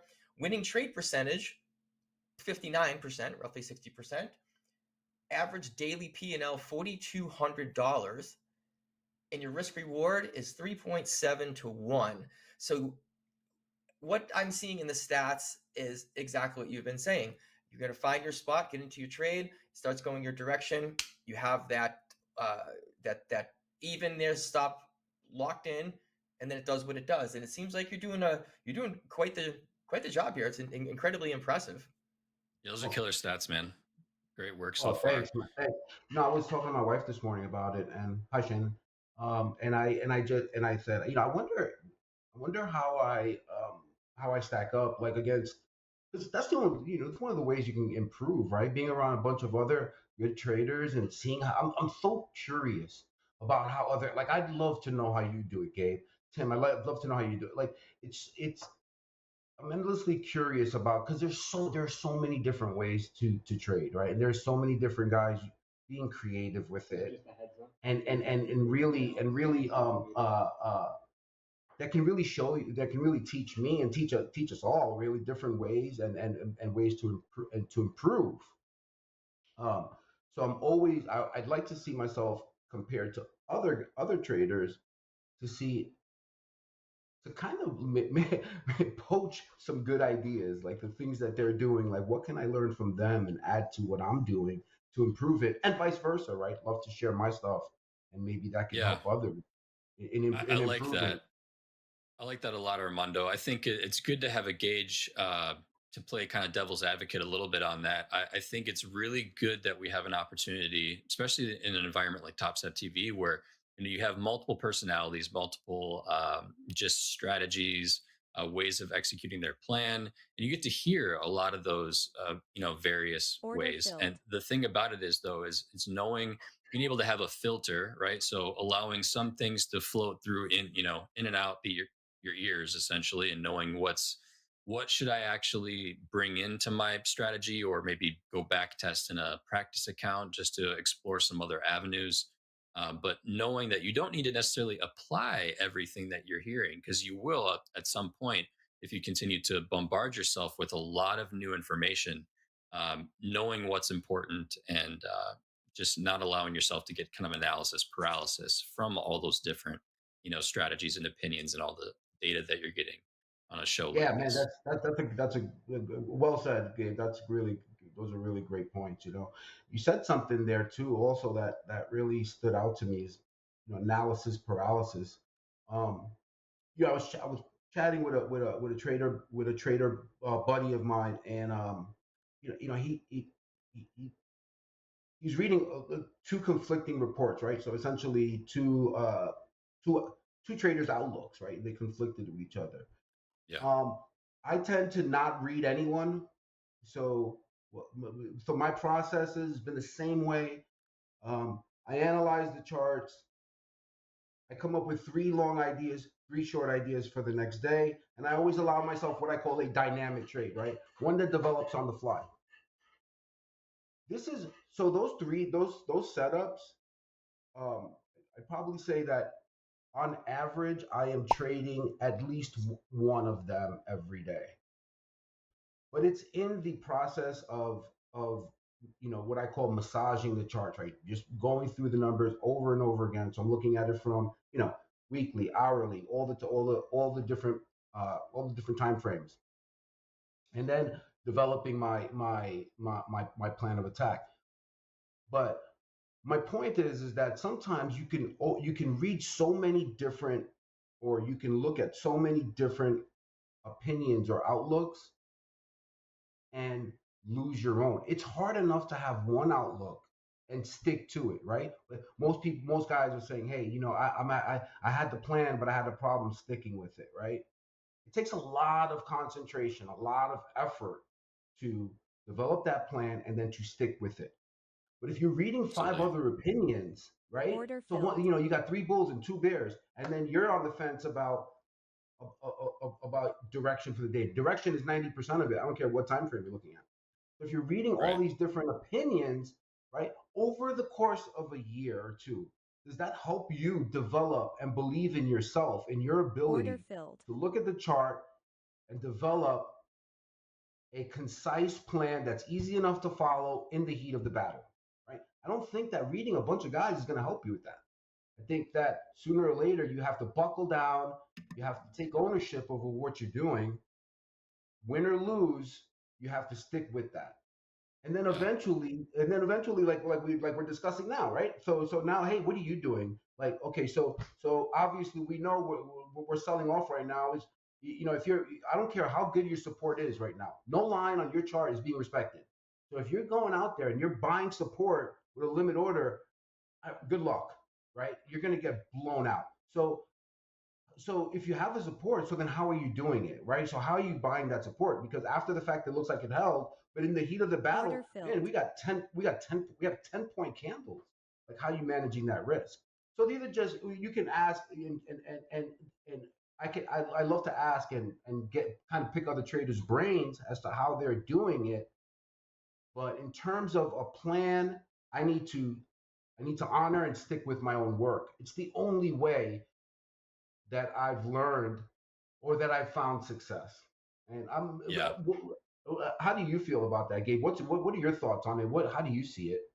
Yeah, I mean, time in the charts is, I think, the most important, right? I mean, it's years. Sometimes it doesn't take years, right? I'm using my story for an example.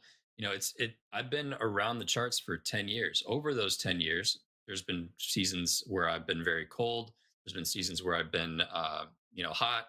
But the reality of it is that all of the effort and time that you're spending in the charts is still valuable and I think productive.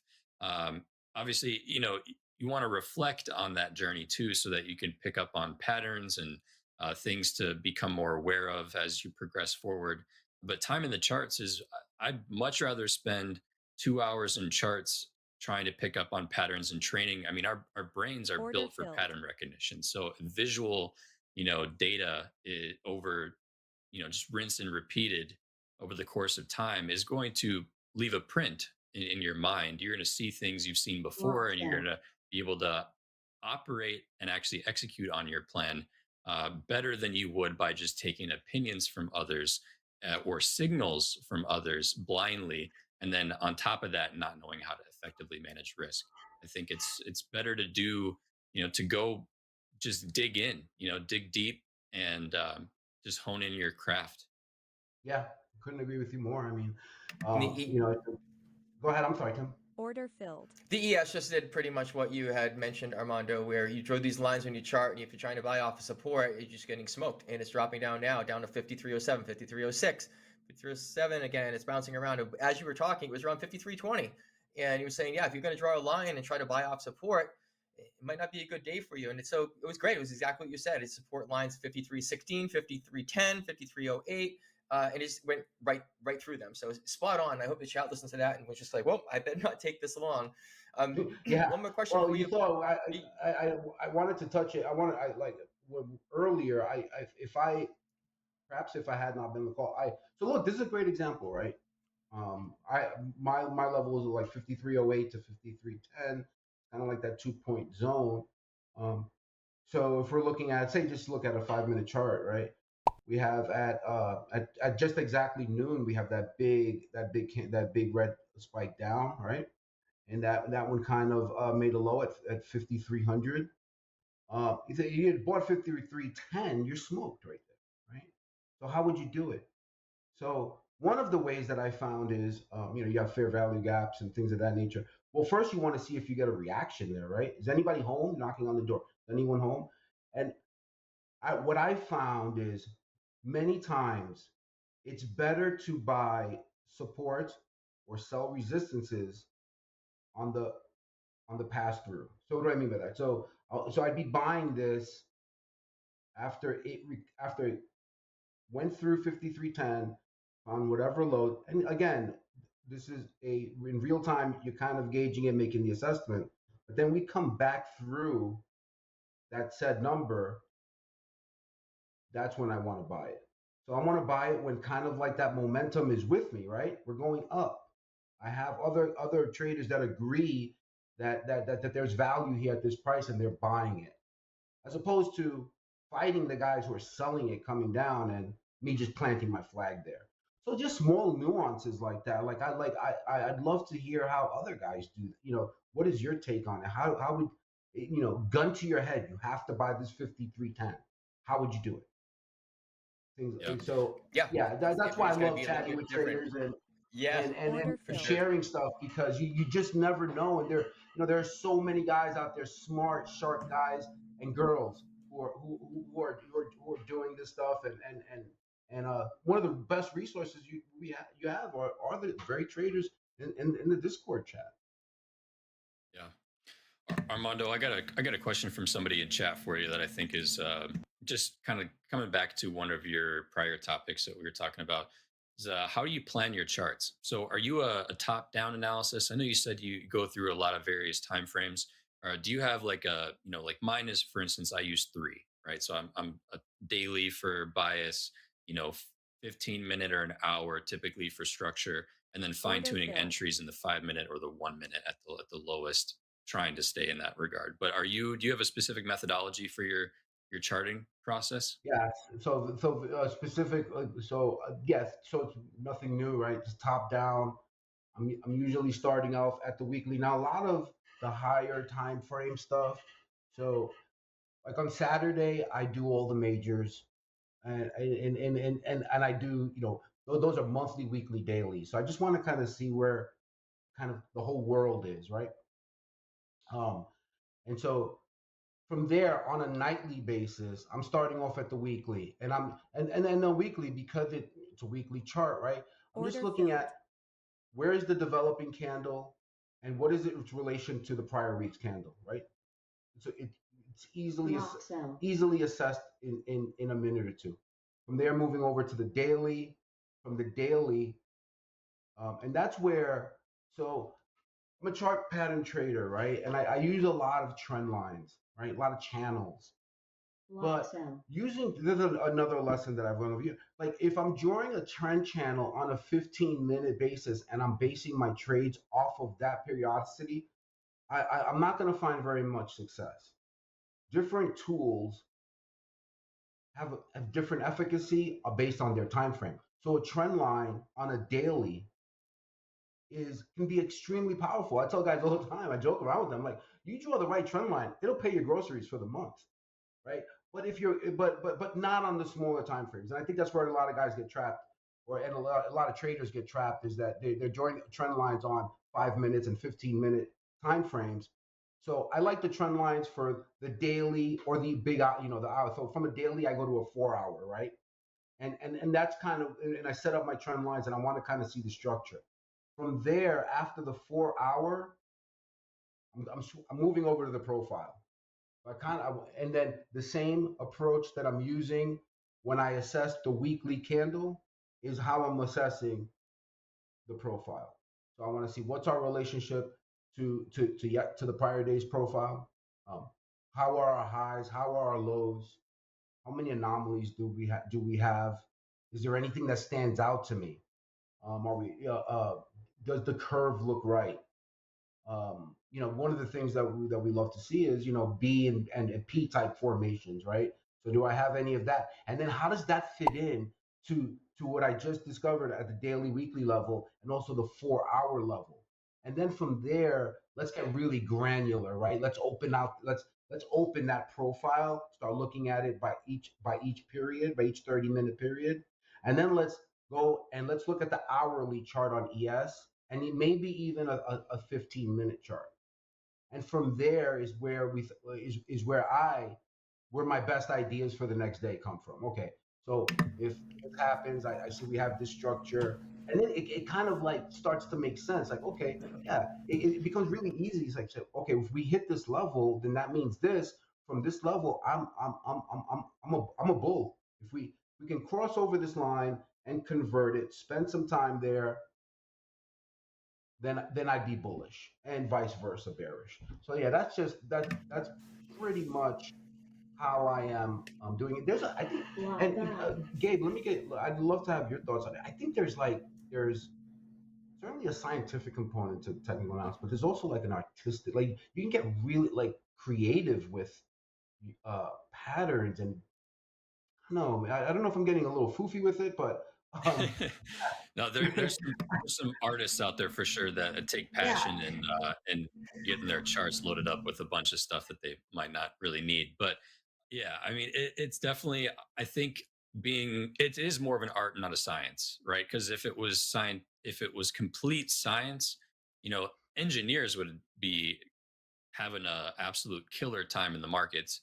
But in reality, it's not really, there's no perfect strategy. There's no perfect process. There's a lot of variables. So trying to simplify, I think a lot of it helps, especially while you're learning. So if you're finding yourself your charts are overwhelmed with, data points, a lot of different lines, and you're overwhelmed and, can't really execute on a process, then, maybe taking it back, starting a fresh chart and actually trying to keep things a little bit simpler. If you're finding yourself getting a little bit too artistic. Interesting. So just pull out the eraser, erase everything, and start off from scratch. I like that. Yeah. With your explanation there, Armando, truly a top-down trader. When you started talking about the weekly, the daily, the 4-hour, the 1-hour, and then as you drill down a little further, you jumped into your market profile to get a little bit of a better edge on it. So that's truly a top-down approach. And you're what do they say? Walking the walk, and you walking the talk, talking the walk. That whole thing, right? You walk the walk. Whatever you're saying, you're doing. And I just looking right through this. We only have a couple minutes left, and I want to make sure I covered those stats that we were talking about. We had a lot of questions around it. You had it's 100% winning days, and then somebody says, yeah, maybe you traded 1 day. It's like no, you traded 7 days in that account. You're looking at it's kind of funny, some of the responses you get. Yeah, 1 day is good. No. It's seven days. They are. Yeah, 2,400, 2,419, 6,000, 3,000, 13,000. Your average winning day, that was that 4,100, 4,200, 4,198. Your best day was 13,000. Your worst day was $265. That's your worst day. Positive. So there you go. There's those stats for you, and you took a payout.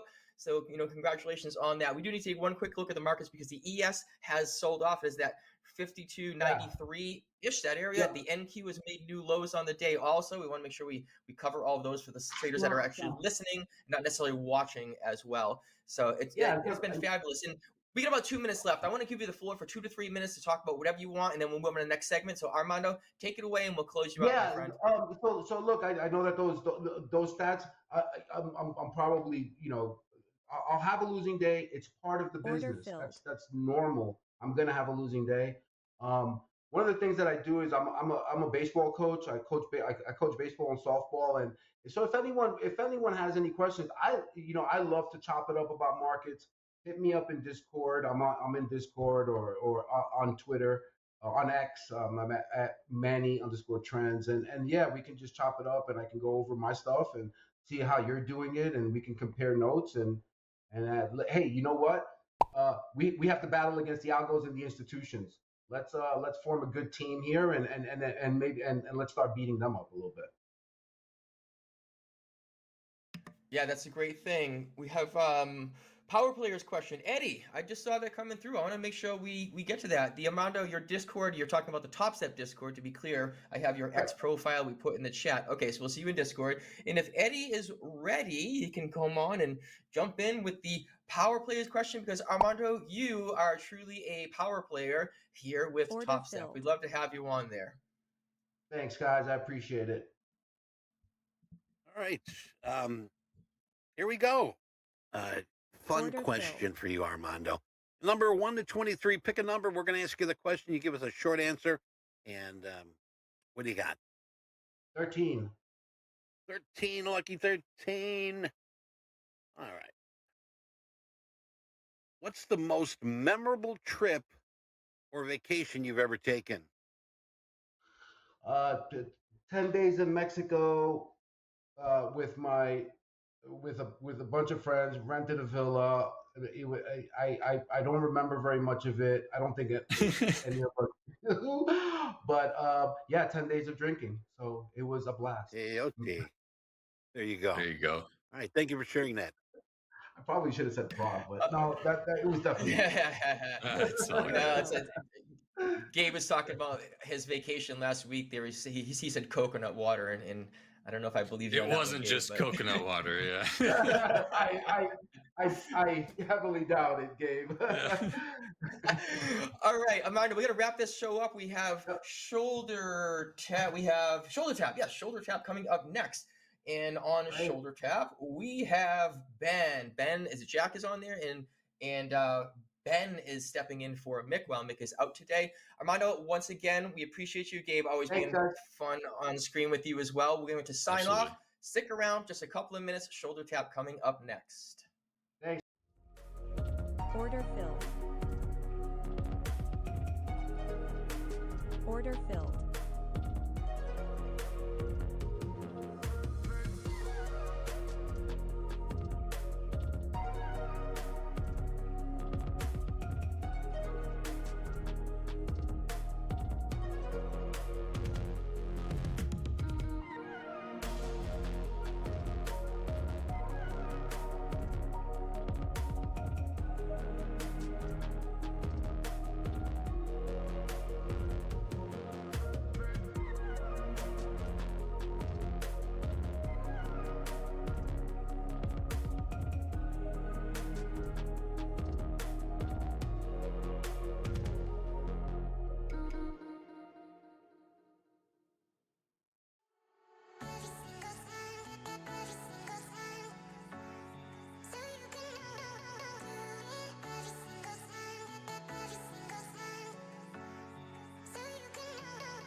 Hello, my favorite filled. traders in the world and my favorite risk manager, Ben.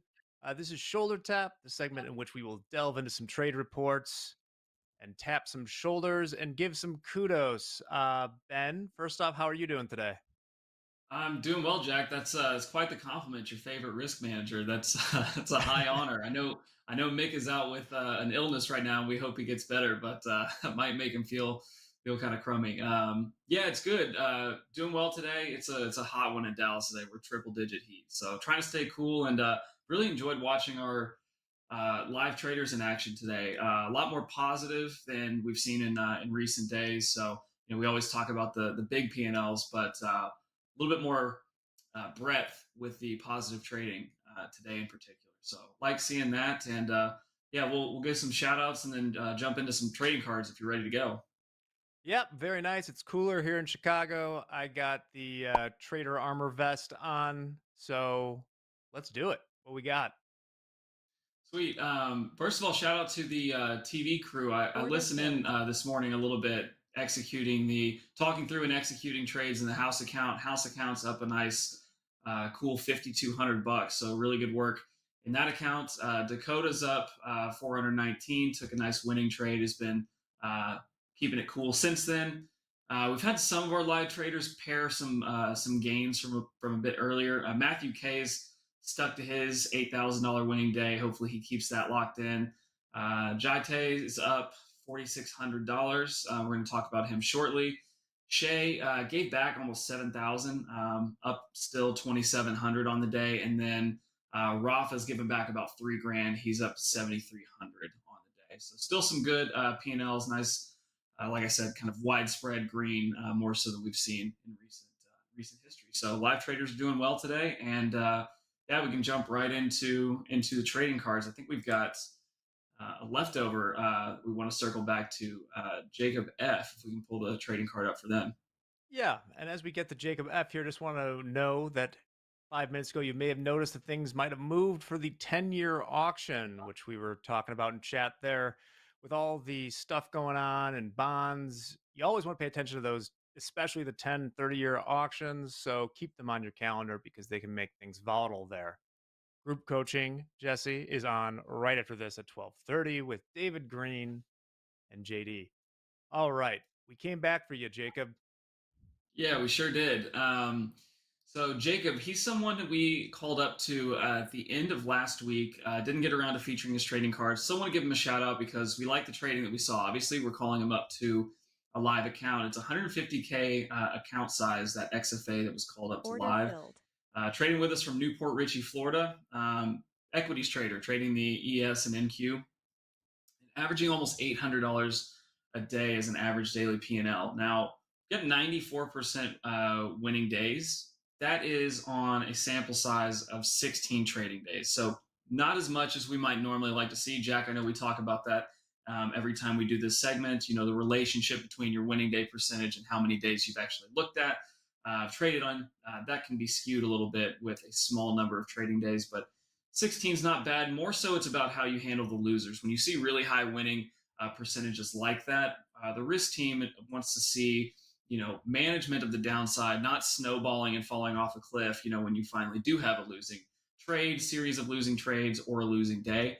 And Jacob is managing that rather well. So, minimizing the losing days.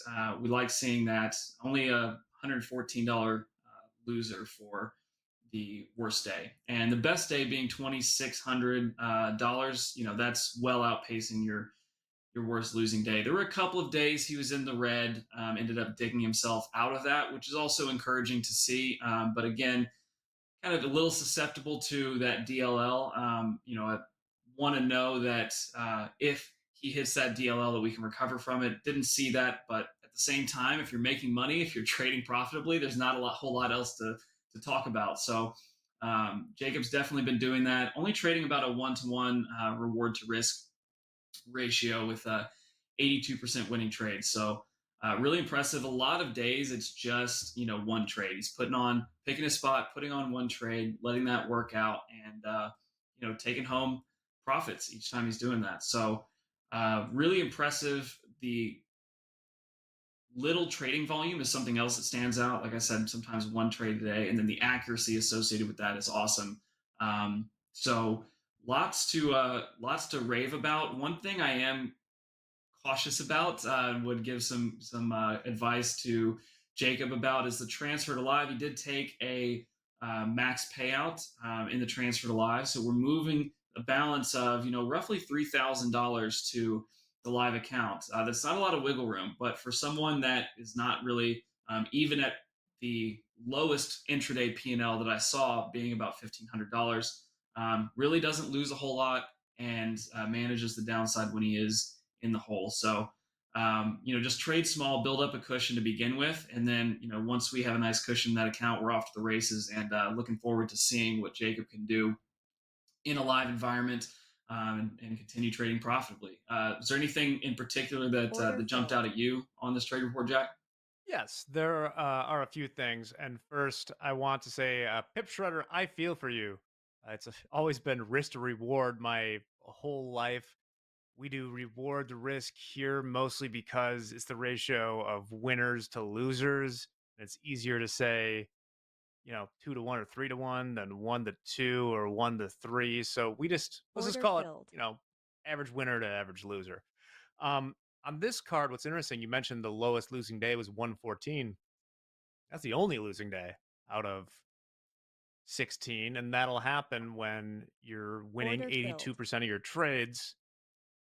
I'm going to say, we have a lot of traders in the program. I don't know in the long term how sustainable 82% winning trades is on a 1-to-1 reward, but I do like that Jacob is really managing, as you mentioned, the downside. That only losing day was 114, and then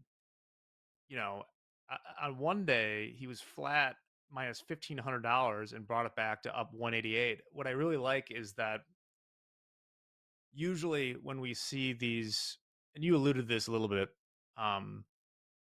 these incredibly high winning day percentages, it's paired with win a little bit each day and then always, lose the maximum. I forget off the top of my head. Someone in chat can help me. What was the name of our friend on the hot streaks list who had the 40 days or whatever, was making like $1 a trade and then eventually blew it out, lost more than the whole 40-day streak? That's not the case here. You're right. I think that I'll never criticize someone for taking payouts. Taken 3 of those. Transferring $3,000 isn't a lot, but then again, they've never lost close to that. And I presume because they're only bringing over $3,000, they're not planning to risk that. And just look at this card, I trust Jacob on that. I don't see anything resembling any gambling here, which is rare because we all have times where we kind of maybe play a little fast and loose with it. But this looks really good. Yeah, I would echo everything that you said, and taking those payouts consistently, another positive thing. I think we really need to wait a little bit and see. Sometimes we're as a risk team, we're evaluating accounts that they've made profits in 6, 7, 8 days in a row, and they just don't have any losing trades. There's so much to be learned about a trader and where they're at, maturity wise, psychologically, when the losses actually do come. So usually need to see how losses are managed before we consider calling someone up, even if they're on, some kind of crazy hot streak, 5 days in a row and they're up $20,000. We still need to see what the losing looks like, and prove to us that you can lose like a professional, in the same way that you win like a professional. So just some food for thought. We can move on to the next card we have up. Mentioned earlier, we talk about him, Jaite. Jaite O is trading with us from Linwood, Washington. And Jaite is someone that I've wanted to do a deep dive on for some time because very often they're appearing on the live trader updates that we put out, multiple times a day, talk about them on Top Step TV and highlight them, but haven't seen the account balance growing to the degree you might think when you see someone featured that often. So wanted to dig in. Glad we got the opportunity to. Jaite's a live trader trading 100K live account with us. average daily P&L minus 125. And it's interesting you talked about the bond auction that we had just 13 minutes ago kick off. It's really, really important to understand what news events are coming up, what news events are going to impact your trades. We preach that over and over again here on this program. Jaite would be in a much better spot overall in this account were it not for Order filled. CPI Day on July 11th. July 11th. That's right. Had a what for Central Time Zone in the United States would be overnight session. Jaite is put on a 10 lot, held it for looks like about 12 hours, and the CPI number was released at 7:30 and was immediately hit for a $7,000 loss, which is 3.5 times the daily loss limit. So that is what slippage looks like. That is Order what filled. hyper volatility in the seconds of a news release coming out that has that kind of magnitude, like a CPI release or FOMC release. So really got stung pretty bad on that. You see the best day overall is $8,500. So that's great in an account this size, but having that one losing day really sets you back. That's kind of that one step forward, 3 steps back that we don't like to see. So it's that one day is a big contributor to why Jaite's in roughly the same level of account balance that they were at the start of this account. But there's positives here too. Taking a $2,200 payout in the live account across the 23 days that they've been in the account, that's great. Up, down, or sideways, if you're able to take a payout, do it. Pay yourself as you go along. Otherwise, you're just playing a video game that is very stressful and takes up a lot of time. So definitely pay yourself, even if you're on a losing streak. We've talked about that a lot recently. And overall, 35% winning days and 35% winning trades. If we can improve that reward to risk ratio, right now it's at 1.6 to 1. It's got to come out somewhere on either side of that equation, whether it's the win rate going up or you're making more per one that you risk. However it works, improving one side of that equation will really help long-term profitability and get you back on the right track. Something I did notice that in the recent days that this account has been trading, the number of losing trades has increased and the hold times on those losing trades has decreased as well. I think that coincides very closely with the increase in volatility that we've seen in the equities. In particular, this is an S&P 500 and NASDAQ trader. And when volatility kicks up like that, you really need to consider the position sizing that you have relative to what the potential move is. That volatility can, even if it's a good trade idea or good trade location, you got to give that trade some room to breathe. And I think given the contracts, per trade, we're seeing averaging 3 contracts a trade currently, you could drop that to 1, cut your size by a third, and, probably get yourself back on track, kind of get out of the more recent losing streak that we've seen from Jaite. All that being said, he's up a cool $4,600 today, which is fantastic. Like I said, lots of positives to take away here. Not in danger by any means, but in that kind of treading water zone that traders can definitely fall into. That can be a very frustrating place to be if your P&L, your account balance, I should say, is in the same place it was 20 days ago. So just need to to roll with the punches. Market conditions change. We've seen that in the last week. Pretty radical market conditions changing, and so recognizing some of the things about your trading as well. At the bottom of the card, you'll see the best days consistently happen when the first trade is a winner. Right? The best days that we see out of this trader are 1, 2, or 3 trades. Usually all of them are winners, and walks away on the day. So losing trades, losing days are generally correlated with a little bit higher volume. So just a couple things, takeaways that I've noticed in dissecting this trading card, and hopefully, Jaite, if you're listening, you can implement some of those changes, do a little self-reflection, just tweak the trading just enough so that you can get yourself back on track to profitability in the way that you've proven that you can be over time. So what are your thoughts on this, Jack? Well, first off, ooh, doggy, we are pushing new lows in the ES and NQ right now. Saw Andre in there with the lookout below, so we'll keep an eye on that. Um, so somebody was talking about like how we're being hindsight capital here by um, criticizing real traders in unpredictable markets. We're not really criticizing, but also this is about risk management, and there's some things that have nothing to do with the unpredictable market. Okay, so for instance, the thing that really stands out to me is if you ask, and has nothing to do with unpredictable markets, right? Um, this is a very pure club DLL card with 35% winning days on 23 trading days. So let's say that, I don't know, they have 13, 14, 15 losing days. After that Order many filled. losing days, if your average losing day is nearly $500 lower than the daily loss limit for that size of account, something is going awry. Okay.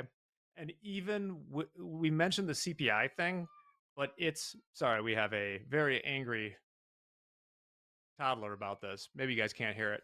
So even disregarding that day, every losing day is the daily loss limit here. And I'd say about 70, 80% of those losing days are beyond the loss limit because of slippage. Okay. Do not use the auto liquidation with size as your out for the trade. If you think, if you want to respect your loss limit, you got to cut it a little bit earlier than that. Especially if you're trading, I haven't even looked yet. I'm going to guess they're trading the Order NASDAQ filled. mostly. I'm not wrong. Is that if you have, look at the NASDAQ ladder, right? I mean, it's kind of thin. If you take a 10 lot and it's auto liquidated by us, you're going to lose more than whatever you had your target at. So that has nothing to do with how you trade or critique or stuff like that. That's just something you can't do. It's not going to work. So that's what I'd say here. Positive, this person has shown the ability to make 4 times that loss limit when they do, which is necessary to keep them afloat right now. But yeah, the loss Yeah, limit absolutely. is a limit. It's not like a recommendation for when you're losing, you have to go to it. Don't do that. Yeah, and I don't want it to be perceived as dogging on our traders. I mean, Jaite's in this live account for a reason.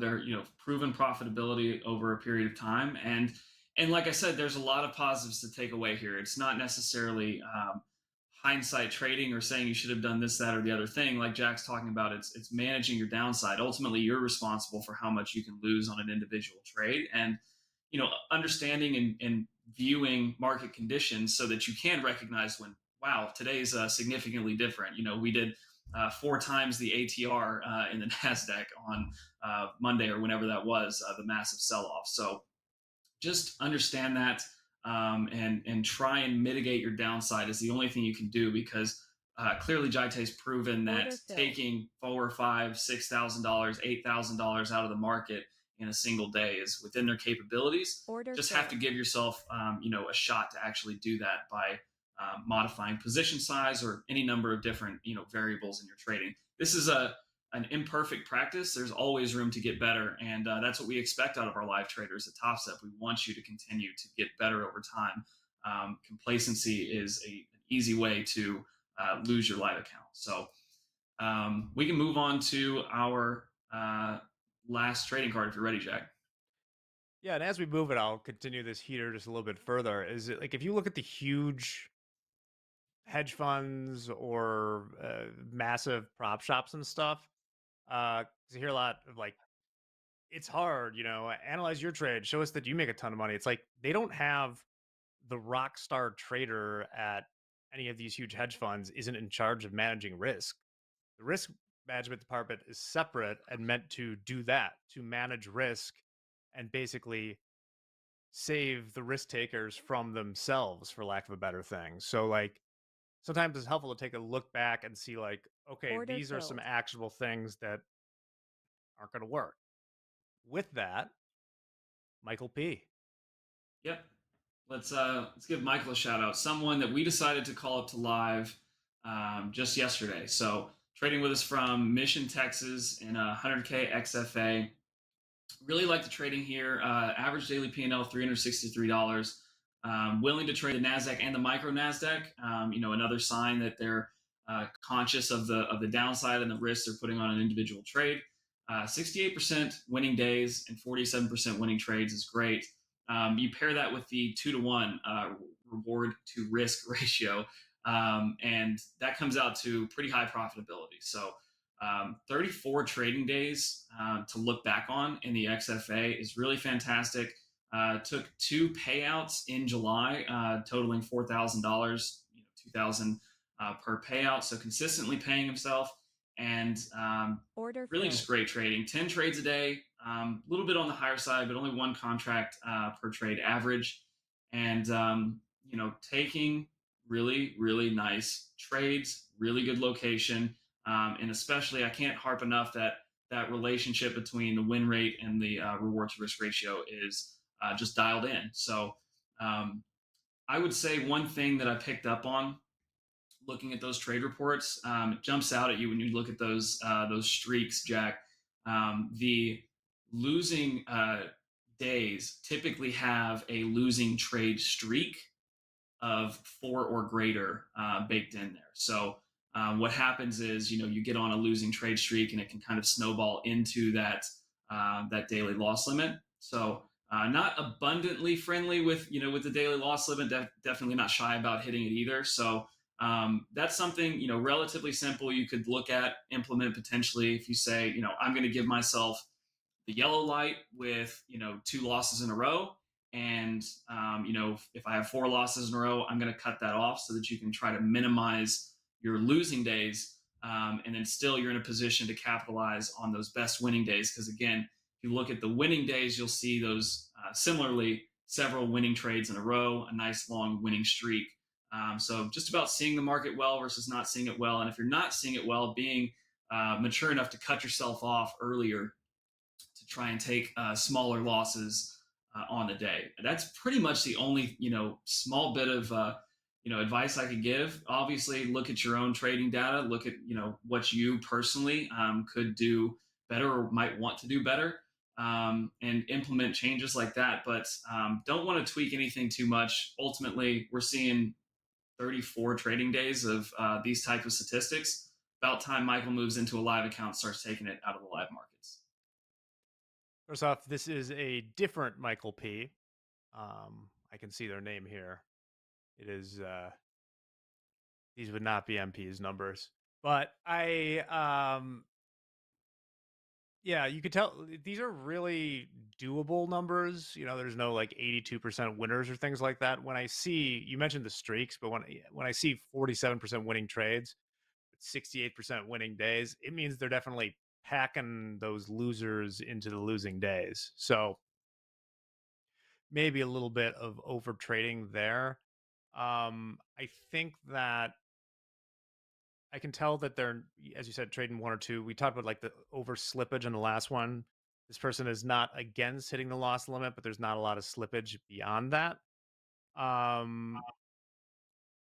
What else is going on here? Pretty consistent. This person's definitely not what we would call a home run hitter, and that's completely fine. It's a much more consistent card than some of the others that we have seen. Overall, if you're averaging $363 a day after 34 days, and I think you have it on there, the largest winning day. Do you have that on there? I'll find it real quick. I think it's only like,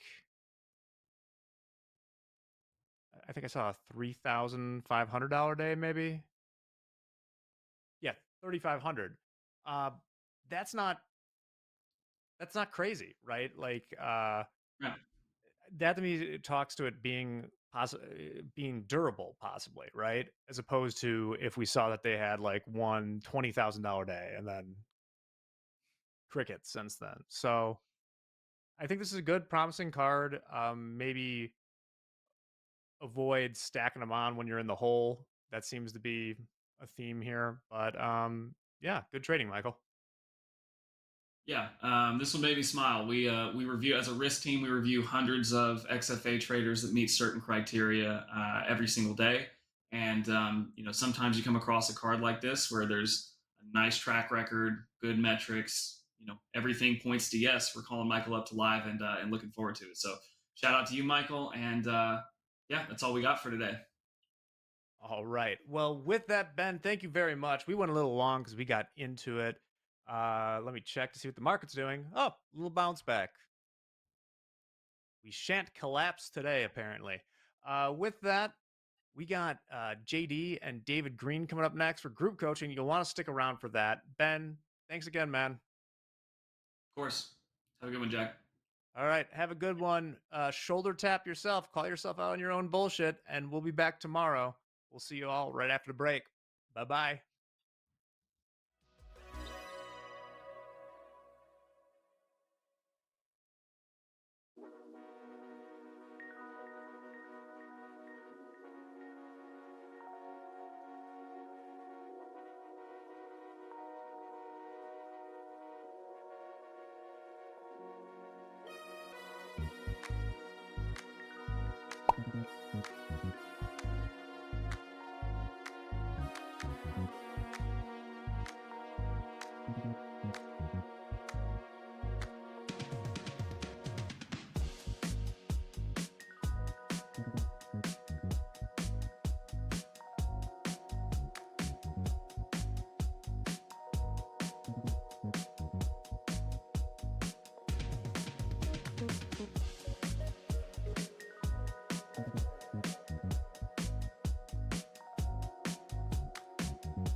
Order filled.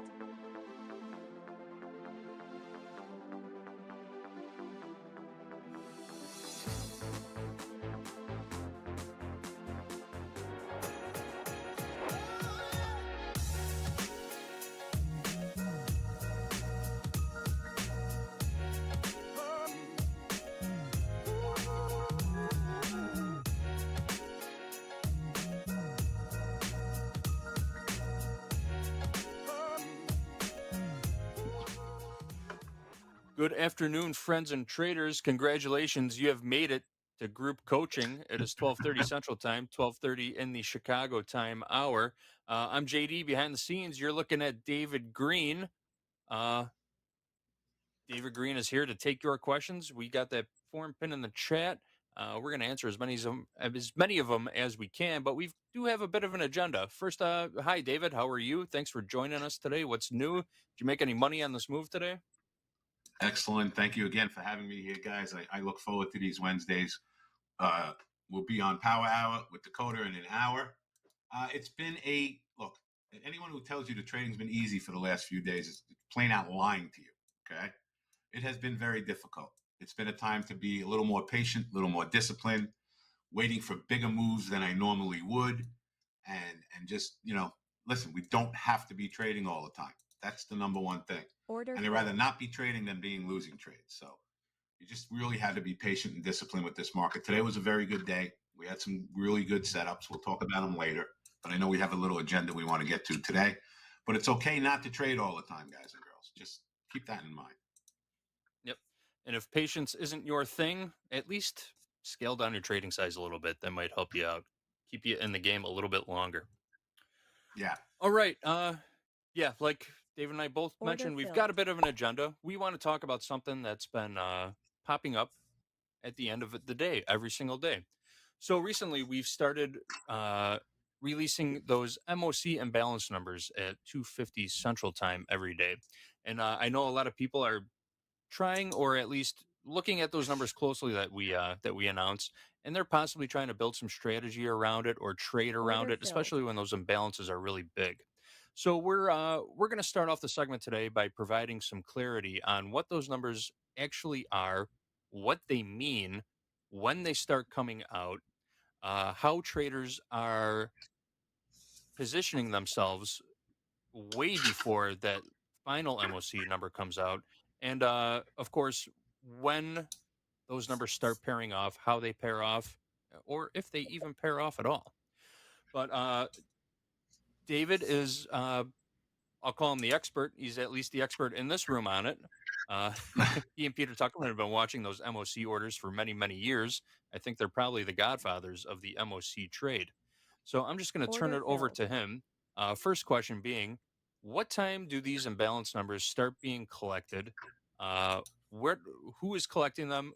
Well, you don't have to answer who is collecting them, but what time do they start being collected? When do they start being shared? There are signal services out there that provide this type of information for a fee many hours before we actually get it here on Top Step TV. So let's just talk about the process for a few minutes. Where are those numbers coming from, and what time do they start coming out? All right. So there's three key times that we have to look for. The first imbalances are posted at 2 p.m. Eastern Standard Time. So I'll just go Eastern because that's where I am. So 2 p.m. Eastern Standard Time, 1 o'clock where you guys are. That's the first imbalance. And what the imbalance is, it is orders. It could be in several stocks. It could be in the indexes. Mostly it's usually in the indexes, in the SPY, and the usually just the SPY.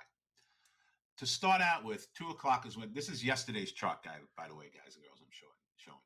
So 2 o'clock is your first imbalance, okay? Yesterday, it ended up, I think there was 5 billion for sale. The last post that was at like 350, and we'll talk about that in a few minutes.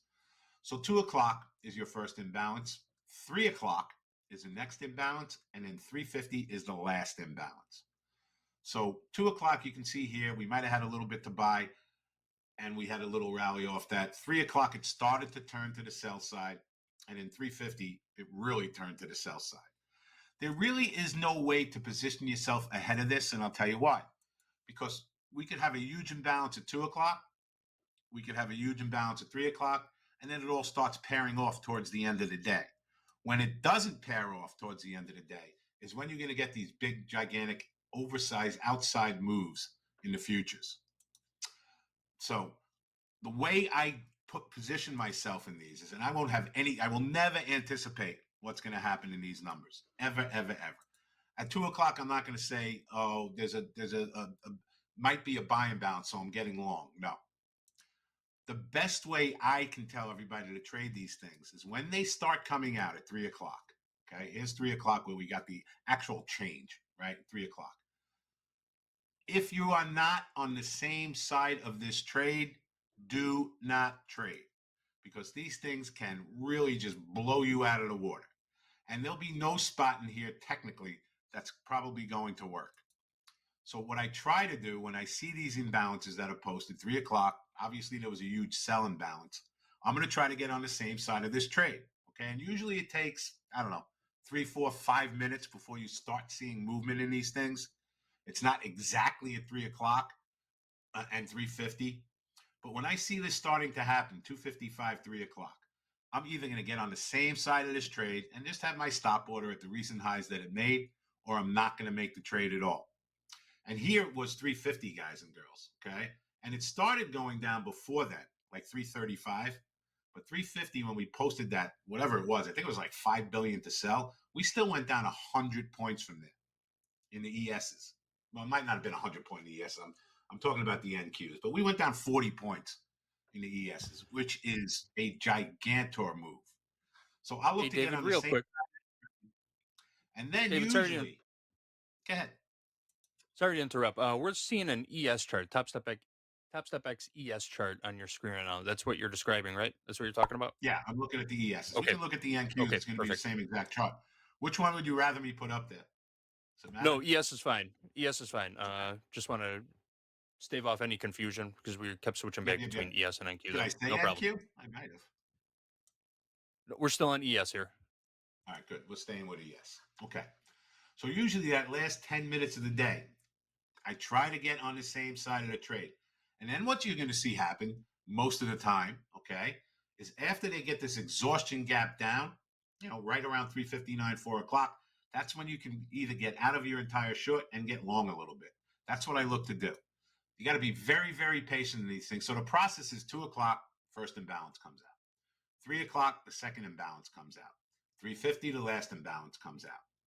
And for trading purposes, either get on the same side of that trade when you see this happening, or don't make the trade at all. And to me, anything over, usually if it's over 2 billion, that's significant. Anything less than that, you can get chopped up. We can be down a little, we can be up a little. But yesterday it happened to be 5 billion, which is gigantic. Very rarely do we see 5 billion either to buy or to sell. So that's why we saw this giant oversized move yesterday to the downside at 3:50 and at 3 o'clock.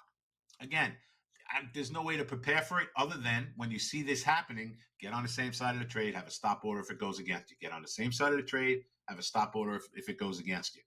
Normally, okay, if I was trading the ESs and I saw something come down to my 200 EMA, right? After going down, we went down 53.20, 52.80, 36 points in the ESs. That's a gigantic move, right? I mean, the ATR is probably 10 or 15 bucks, but that prevented me from getting in on my 200 EMA like I normally would because it's the market on close imbalance. So I disregard any technicals I have on the way down if we're going down and any technicals I might have on the way up if we're going up. And in 9 out of 10 times, once they get that exhausted all the way down here, you'll get a nice 10, 15, 20 point bounce from that. Again, I'm only looking when it's really oversized, when we have 2, 3, 4, 5 billion. So maybe we'll see it again tonight. There's really no way to position yourself before that, okay, other than gambling. There really is no way. Where are we now? We're at like 141. So we should start to get the first imbalances around 2 o'clock in the futures, then around 3 o'clock, and then around 3:50. But if we look at the futures today, okay, after we had this little spike down, we've been in a nice trend to the downside just about all afternoon. Even we rallied off our big lows here. We just got up and hit the trend right around 52.92. Remember, I used my 9 and my 15 EMAs to enter into trend trades, okay? And since we hit this little trend, we've gone down like 15 points from there also. So very rarely does this happen in the futures, but when we see a nice trend set up, we try to stay with that trend. Obviously, the best place to have gotten in would have been all the way up here at 53.20. We went down 50 points from there. So as far as market on closes, just be very, very careful with it. Sometimes it can switch around very quickly on you. Get on the same side of the trade or don't trade it at all. That's my strong advice for that. And if anyone has any questions about it. Yeah. So as far as the orders pairing off, what time does that start? So when that final imbalance comes out at, yeah, go ahead. at 2, and let's say there was, I don't know, $1 billion to buy at 2 o'clock. 3 o'clock they can come out again, and it could switch to $2 billion on the sell side because a lot more sellers come in. And then at 350 is when you'll get the last imbalance. And if nothing pairs off and we keep seeing that significant to the sell side or the buy side, that's the direction that the market's going to go in. So the 3 o'clock number, you can get a nice move up. The 350 number is really the one that I pay the most attention to, and I want to get on the same side of Order that trade. filled. After 350, Gotcha. you're getting the move. You're getting, if you have a big imbalance after 350, you're getting that move, period. Because it won't pair off after that. You'll get a bounce eventually, but 350 is the last number we're going to see. So that's going to be the most important one as far as the overall direction of the market. Okay. So just for clarification for everybody in the chat, if those imbalance orders are going to pair off, they will pair off before 350 Eastern Time, 250 Central Time.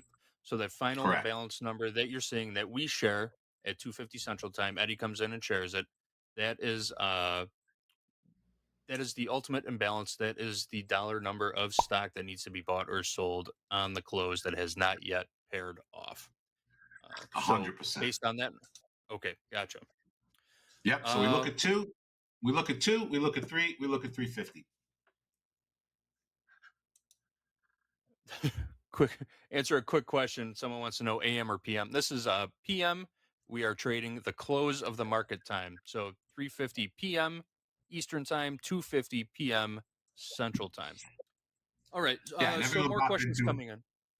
Okay, good. Everyone bop into Power Hour, and hopefully we'll see this set up at 350 with filled. Dakota and myself and Andre.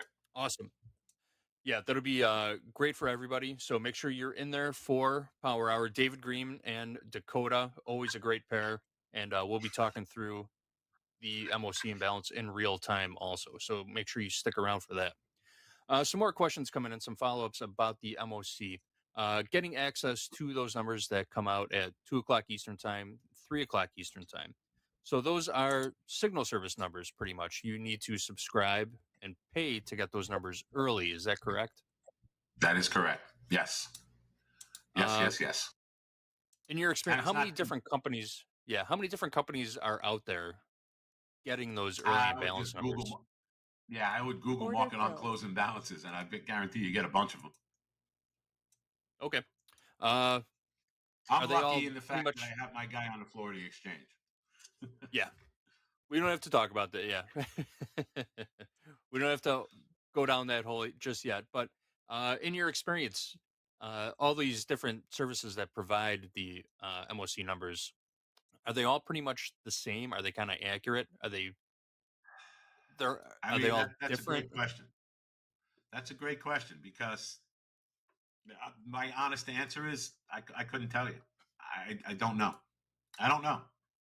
I don't know Yep. which ones are more accurate than others.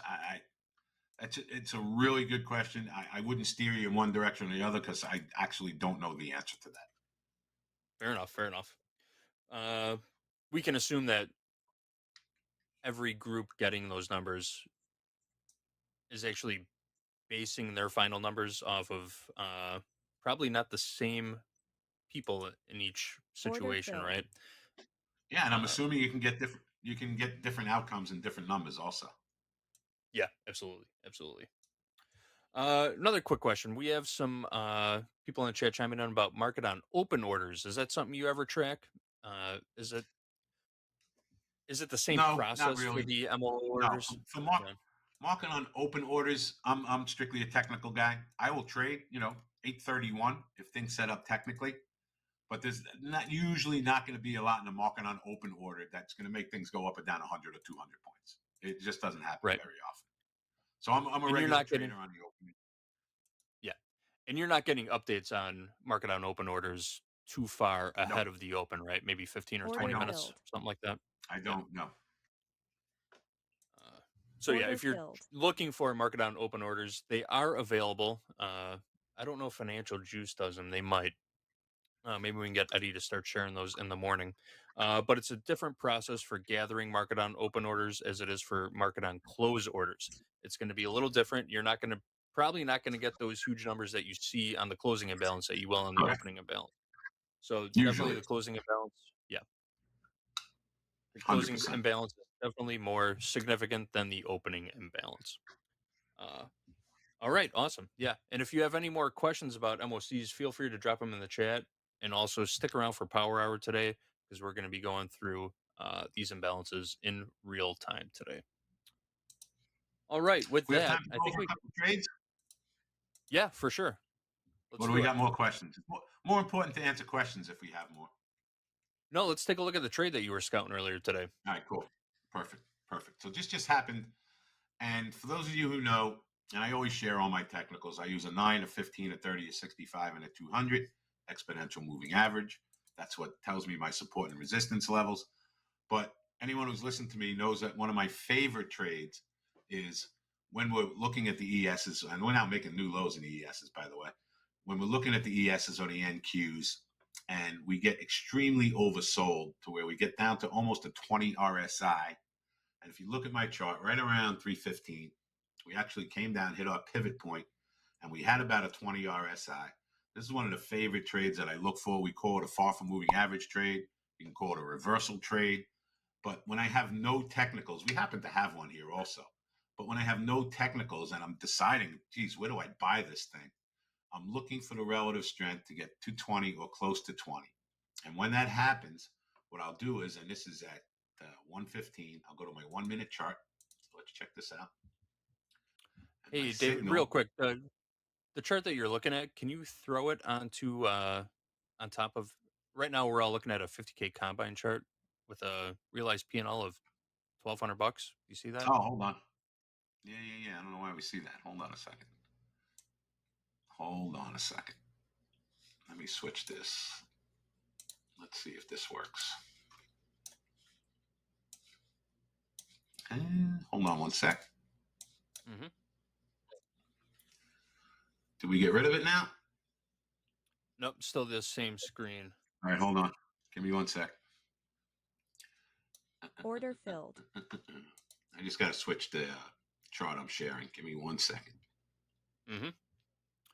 So while David's pulling up those charts, we really wanted to clear up any confusion that people might have on those MOC orders. Like we said earlier, I know some people are taking the number that we publish or share going into the close, and they're trying to build strategies around it. So we want to make sure everybody is on the same page for what those numbers are, what they mean, how you can use them. So I hope that explanation by David helped you all out.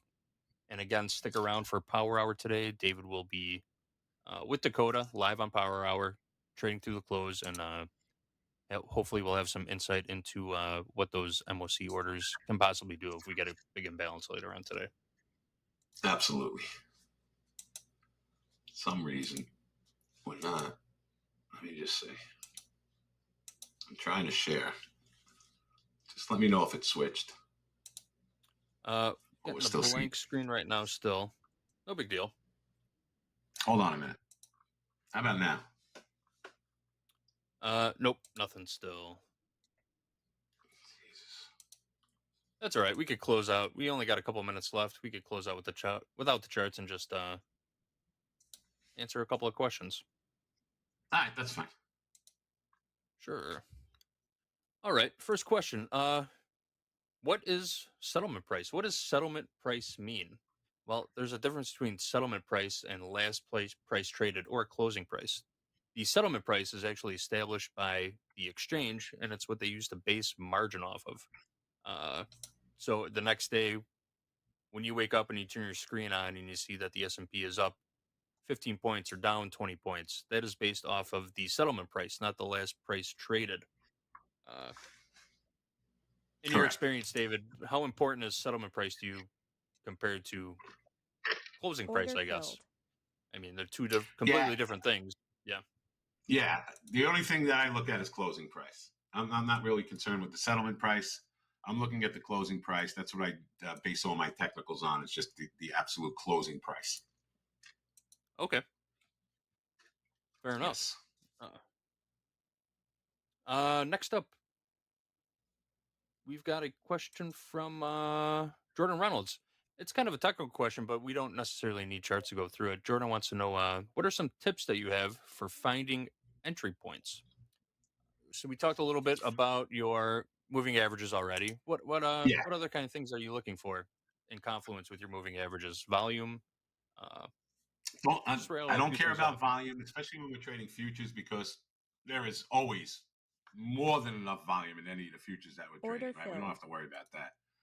There's tons of volume as far as when we're trading the futures, so I'm not worried about that. Oh, here we go. Okay. Yeah, I don't care about volume. Everything I do is based on technical analysis. I'm using all my moving averages. What I will do a lot of times is have to switch time frames. Okay. So if I'm looking at something on a 5-minute chart and I don't see any support and resistance on a 5-minute chart, that's when we have to start switching time frames. And I'll go to a 15, a 30, a 65, or a 200. We actually have a 6-screen setup where I can watch a 1-minute chart, a 5-minute chart, 15, a 30, and a 60-minute chart. So it'll show me different support and resistance levels on different time frames. And I will use those different support and resistance levels on different time frames to find trades that I don't see on my 5-minute chart.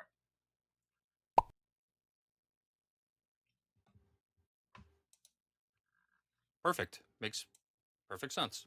All right. I think we've got time for just one last question. Oh, your face just turned to a chart, David. I apologize, guys. No worries. There we go.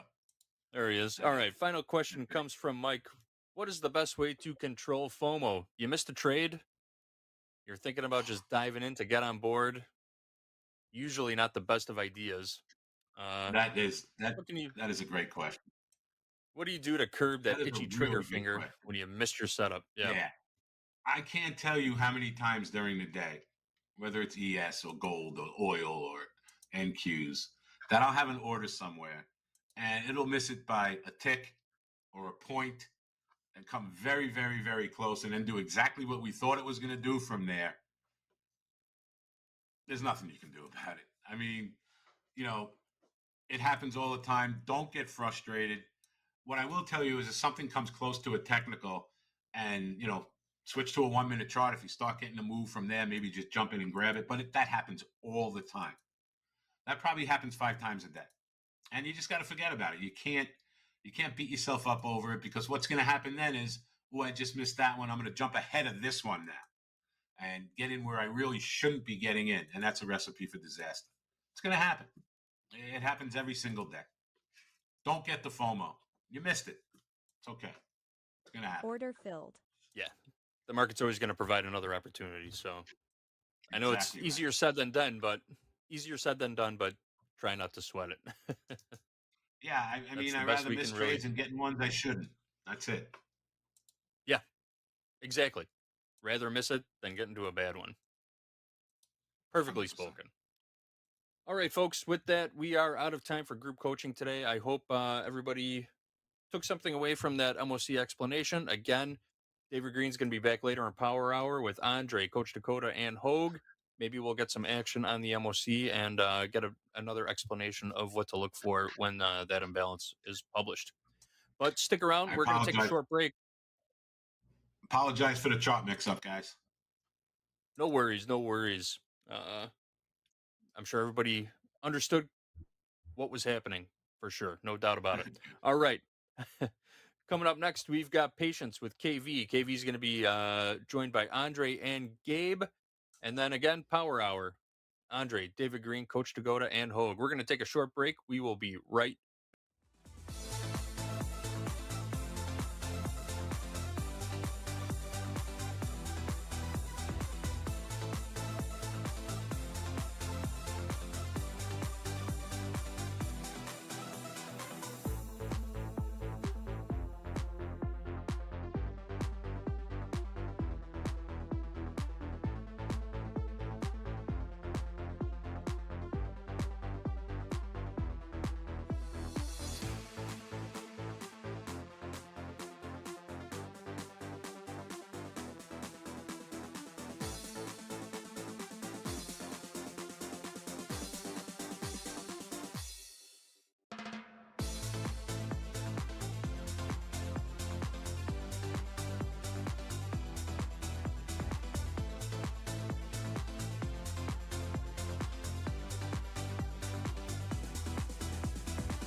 Order filled.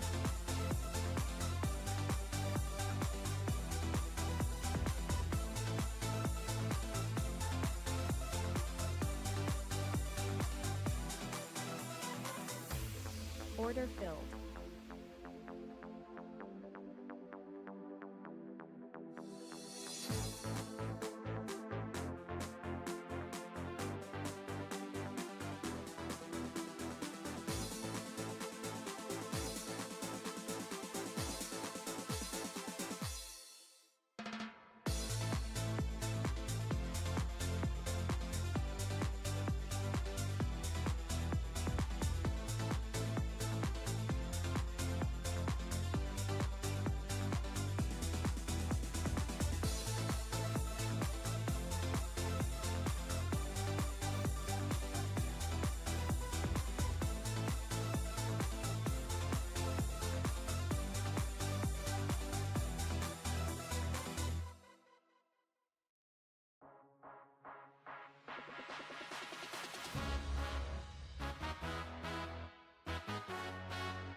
Order filled.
Order filled.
Order filled.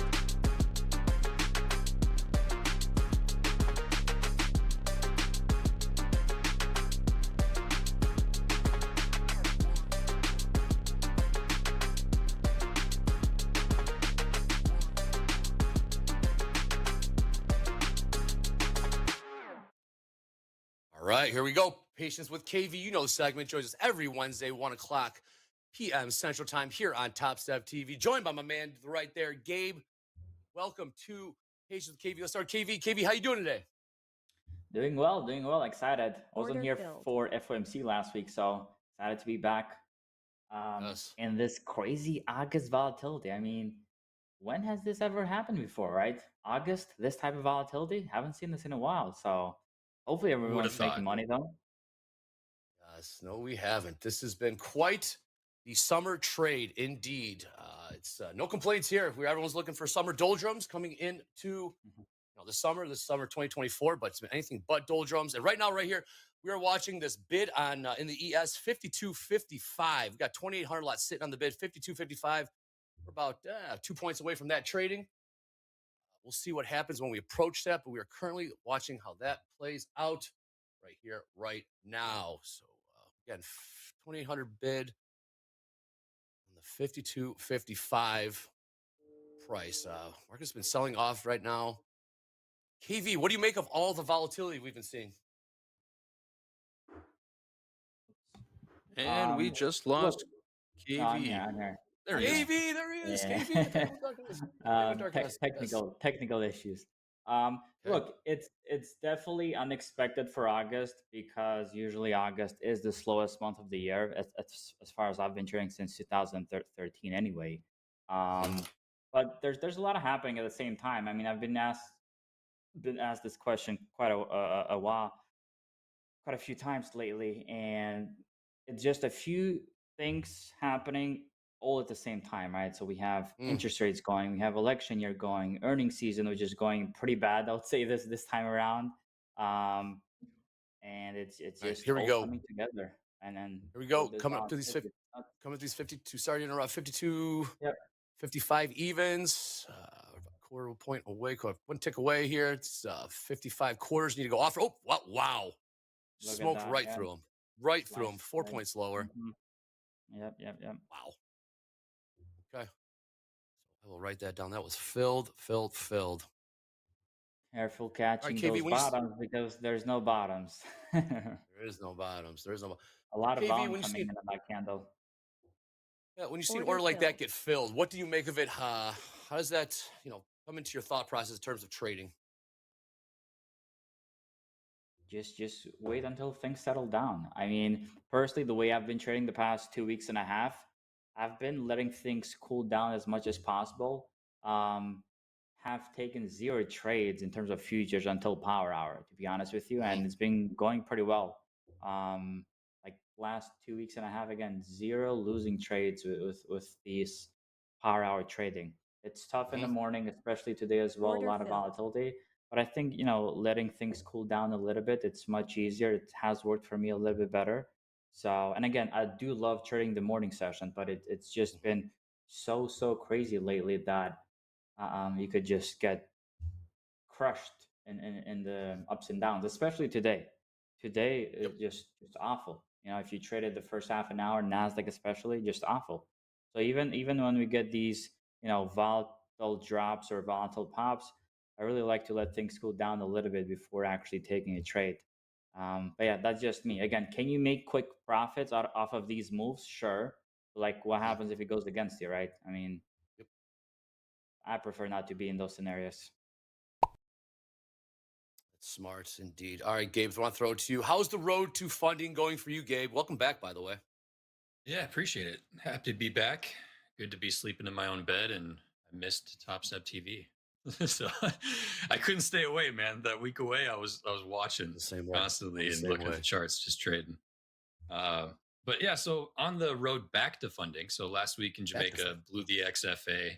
Ah. Got 3 50K combines open right now. 2 of them I've locked myself out. The third one Order filled. I am working on trading today throughout this segment. But past one, so one I've locked out is just hit its profit target as of today. So that should be passed this evening and activated into XFA. And then I'm up 50% on the profit target on a second one. So I've locked that one out as well.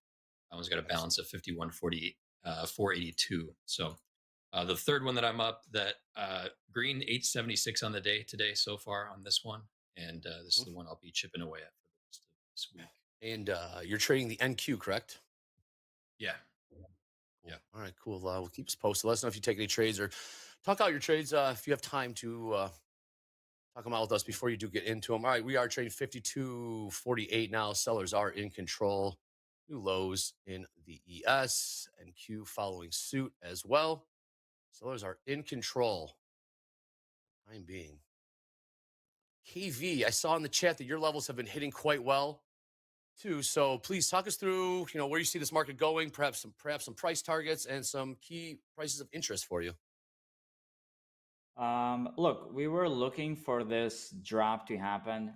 If you go look, probably, I don't know when we were talking about this, either July or June, in one of these Wednesday sessions, we mentioned this. We were mentioning this zone being hit. Did I expect this to happen so quick? Like, honestly, no. I thought it was going to be more towards September. Obviously, it happened a month early, but it was expected a pullback to happen after that rally that we saw. It's a little bit more aggressive, but looking at it on a bigger time frame, right? Maybe on a 4-hour or a daily. If this was it, because we got a slight pullback this week, right? We are holding up in terms of buyers, but today looks like, you know, we finally hit a little bit of a top. If this happens to be a top and this happens to be just a pullback for another leg down, I personally see this going even lower. Like, I personally see this going to the 16,800s on the Nasdaq. 16,800 on the Nasdaq specifically. It's not unrealistic whatsoever. Again, especially going into the September month, which again usually is the weakest month of the year for the U.S. markets. So again, not expecting that to be hit today or next week, but that would be like a more longer term target. If you look at today, levels have been working pretty well, and I would say focus a lot on the gaps, guys, because the gaps have been working. I mean, I talk about gaps on the regular trading hour time frame, so New York sessions only. Look at what happened just today specifically, right? So we had the gap from Friday to Monday, right? Huge gap, right? That got closed at 18,553. Look at what happened today. As soon as we closed that gap, we have not gone any higher. Like, that's where we wicked twice and we just sold off. Focus on the gaps, guys. You can really either, you know, I'm not saying you can catch the whole move, but even catching these scalps, it's still worth it. Same thing happened earlier today as well. The gap from last night, look at that. We closed last night at the cash close, right? I'm focusing on the cash close. 159 here. Look at what happened after we filled the gap.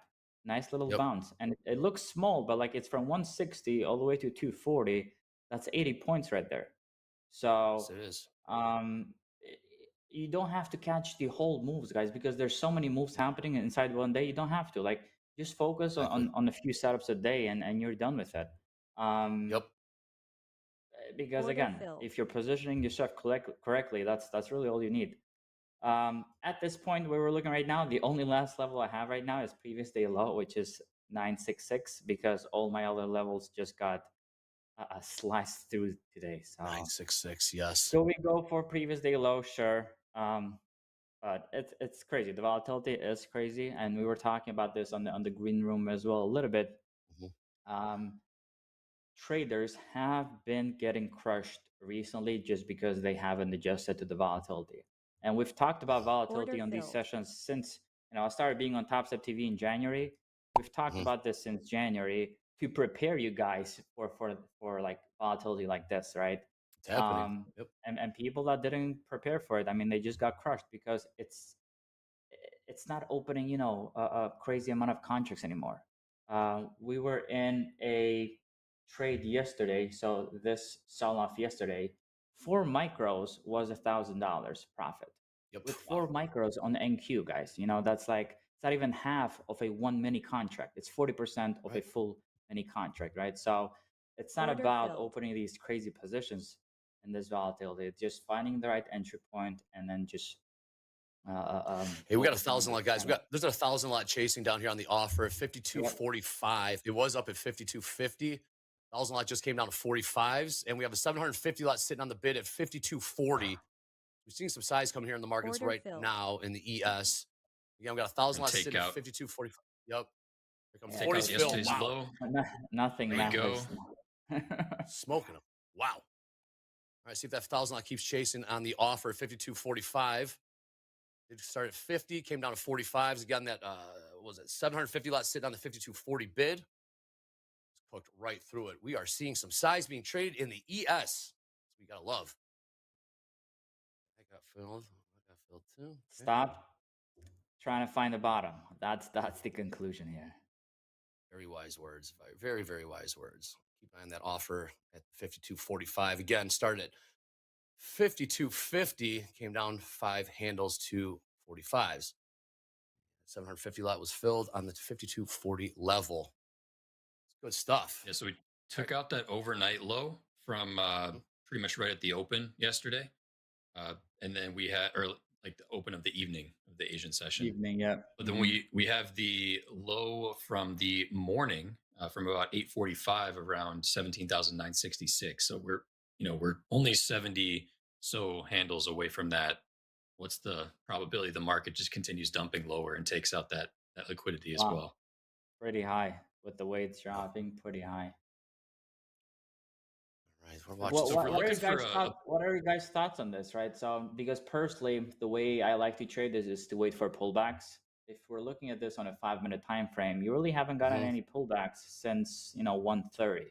Like, would you still enter a position as it goes down, or are you on like my side as well that wants to wait for a little bit of a pullback before actually taking a move lower? That's a good question. Yeah. Knowing we just took out the overnight low, I think at this point I would want to see a little bit of a pullback. I think this would be a good location to see a possible pullback. I don't know how aggressive it would be. I think it would probably maintain pretty shallow. I mean, most of the corrections that we've seen outside of the range that developed during, the first hour and a half of the day. I mean, the most pullback we've seen was about 100 points, and that was around 11 o'clock when we had a bounce from 300 to 400. Yeah. But since then, any come other up these pullback 45s. has been, about 70 or less. So might look at maybe a short from 100, 18,100. That's a nice area. Yeah. I definitely wouldn't try to pick a bottom right now in general. Be looking for shorts. Seeing some size trading here, guys. Oh, bottoms. Look, you can catch a bottom. It's just you're going against the trend. So as long as you're sizing down, you could go with it. I personally still like to follow the trend and wait for that pullback lower. But we've had some, small little bounces, which again you can't take advantage of, but gotta size down a little bit. There was your pullback, or there was your pop to sell into. 60-second pullback, Andrew. That's it. That's all you. That's all you get, KV. That's all we get these days, man. We got to adapt on the fly. And we got 1,000 trading on 52.45 offer. Pop about 5 points in the ES. We got Dakota. If we break 18,000 below, is very probable. Yep, we're trying to find these 18,000s. Low of the day and the NQ 18,000. 19 half. Order filled. Half. We're about 5 points away from that. We are closing in on those 18. Here we go. New day low on NASDAQ. Let's see what it does. Look at Top Step daily levels. Burning through these zones. We are in the zone 8. Yesterday's low 17,966. Here we go. Another 1,000 lot. Another 1,000 lot in the ES on the bid here. 52.35. Boy, 1,000 lots just getting slung around. No problem. Love seeing it. Yeah, we got 1,100 lot on the 52.35 bid. Eddie, this is nuts, man. Yeah, it's the house account. Yeah, we're the one short. We're short from 45. Everybody. So like this move higher that we saw this week, guys. Just opinion as well. Would you say it's mainly caused of people, I mean retail, just trying to buy in so-called discounted pricing, or would you say that it's also institutions trying to catch these prices? Like let's say going back even before COVID, that there wasn't as much of retail participation. Would you say the same bounce would have happened if we didn't have so much retail liquidity in the markets? No, I feel like this is retail. A lot of this was retail. Start with institutional, and then retail looked over their shoulder and be like, oh, this is institutional, so retail's going to get in on it as well. What are your thoughts, KB? It feels like retail's getting in on this as well.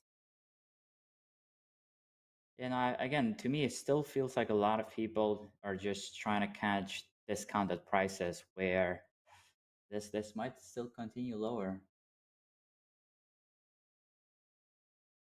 Gabe, any levels you're looking for, perhaps to get in a trend? I know you're looking for a bit of a rip to sell into.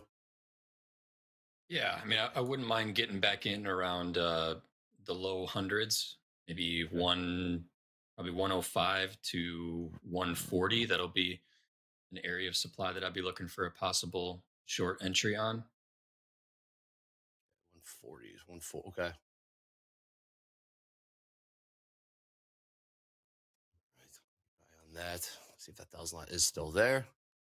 I believe it is. Yes, it is. Low of the days in the S&P's 52.36 quarter. Last trade 52.42. So here's your rip. I mean, you might not get much more than this. 18,050 trades. Order filled. Hogue says in the chat, watch the overnight lows. Watch the overnight lows. We'll do. Yeah, we're on them, bouncing off them right now. I wouldn't mind taking a momentum short. So I know we're getting a pullback here. So if you're not getting in here, I wouldn't mind doing like a momentum trade if we get a close below the overnight low of 18,030. Get a body close. But for right now, we've pretty much just failed to break below. I mean, we pierced below, but we didn't close below. So at the moment, until we get momentum back to close the downside, I'd say we're probably a little bit more likely to see a little bit of a bounce here. The question is just how far. Yes, it is. Let's see, we bounce off any levels here in. Yes, nothing. 36. Yeah, 4-hour demand zone. Kind of chop around in these zones. We're in zone 8 now in the NASDAQ. Today's low 17,966. Will we test that? All those to say we can't get in on the shorts. Can't get on the shorts. This might be your chance. You got about, it's a 40-point bounce. That might be all you can get right now. Q. You look at tilt, 61% long in the ES. Nothing more than that. And Dow's trading around the lows as well. Crude not doing a whole heck of a lot. Last trade, $75.11. High of the day, $75.84. Gold trading around the lows. Let's see a bounce off the lows there. Last trade, $24.30. Low of the day, $24.27. So about $3 bounce off the lows. Just made there. Yes, catching a bit of a bid here. S&P, I'm just watching the ES here right now, around the 52.49s, the 49 evens here. There's probably about 700 sitting there. 49s. Okay. Oh, are you talking about that block of three? Those three blocks on the offer? There's about 700 there. Eddie, keep an eye on that. Watch what it does. It's always going to be about 4 or 5 points off of what's the last trade. I think those are algos. I don't know why Oh, they're so doing they're it. moving. Okay. Yep, they're algos. I haven't looked in ES all day today. Okay. All good. Yeah. I thought I'd be help. No, for sure. For sure. I look at it all the time. But we were looking at the other day, and Hogan and I are trying to figure out why are they doing that? What's the point of it? We don't exactly know, but algos are playing games. No, but keep your eye for paper there, Eddie. Appreciate it. So here might be your pop. About 20 point pop here in the ES. You want to get short? This might be your chance. You think we're going to test those overnight lows, or the lows of the day, I should say. All right, Gabe, what are you thinking here? I know you want to see a bit more of a rip. Personally, I think it's too early for either way. That's 5. That's 5, Gabe. That's 5. Jamaica. What's up, Jamaica? That's 5. What were you going to say? Yeah, I would like. I'm sending Jack $5. I would definitely like to see a move higher. I mean, this would be a tight. If you're going to try to take an entry here, I would be keeping a really tight stop, maybe 30 points at the most, sizing low, just because this is getting aggressive. I like KV's thought process and being a little bit more patient, seeing if we can get a little bit of a further move up and then maybe a confirmation sell. But we are getting close to the 100s. Like personally, I think 185 is the top. I could look for shorts up to 125 if sellers can come in. There you go. We're coming for that zone. Very interesting. Who says the lunch hour trade isn't fun? Nothing moves. How about this? About a 30 point, 26 point bounce. We're still moving higher here. 18,000 here, 18,090s trade. Let's see if we get to these hundreds. Let's see if some sellers step in. 18,100. Sellers step in before that. Like, nope. Good luck. All right, Gabe, talk. Carl You still looking to take just took a long from 18053. That's a nice fill. That works. Yeah, that's a nice bottom fill. You see profit, take profit, though. I feel like there might Yeah, be no, some we more are in the room here. seller zone now, so let's see if they can come in or not. But 4 minutes left until the half-an-hour candles as well. Okay. Figure out what is leading. KV, any idea which market's leading what? Is it ES leading? NQ leading? Is it Dow leading? I don't know. I can't. Not really. I mean, Nasdaq is trying to move more aggressively, I would say, right now. Than the rest, but they're all trying to make some little bounces. But yeah, Nasdaq definitely the more aggressive one. All right, see, try to get into these hundreds. we're trying. Jim, yeah, we are. Definitely some resistance. What do we top out at there? 96s ish.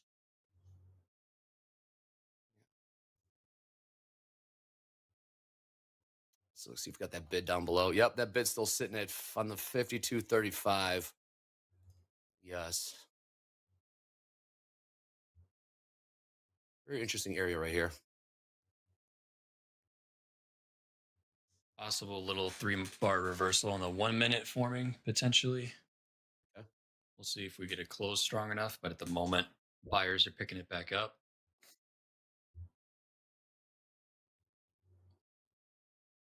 They're synchronized. Brooksy's been watching the Olympics. They are synchronized diving. Very little. No splash, man. No splash in that synchronized diving. That's the key there, Brooksy. All right, one more push here into the 9. Nope. Nothing showing on tilt. Yeah, this might be the line in the sand here. Dow caught a bit of a bounce. Even on that. All right, yeah, KV. So we touched on it earlier here on patience with KV. Your thoughts on the volatility? It's not going anywhere, is it? What's causing this volatility? Where's the uncertainty coming from, in your opinion? The earnings, the U.S. political scene. Like, what do you think is Like driving again, this it's volatility. it's a mix of everything, right? I mean, earnings season went horrible. Interest rates, we hope we're gonna get a rate cut in September. We don't know, right? Elections as well. I don't know what's going on with those. Plus now you get the Japanese yen as well doing all sort of, crazy things as well with the interest rates over there. So it's just a mix of things that you can't really point the finger, okay, this is what's kind of causing this.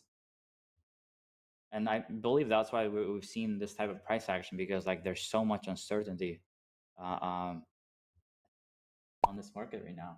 No one really knows.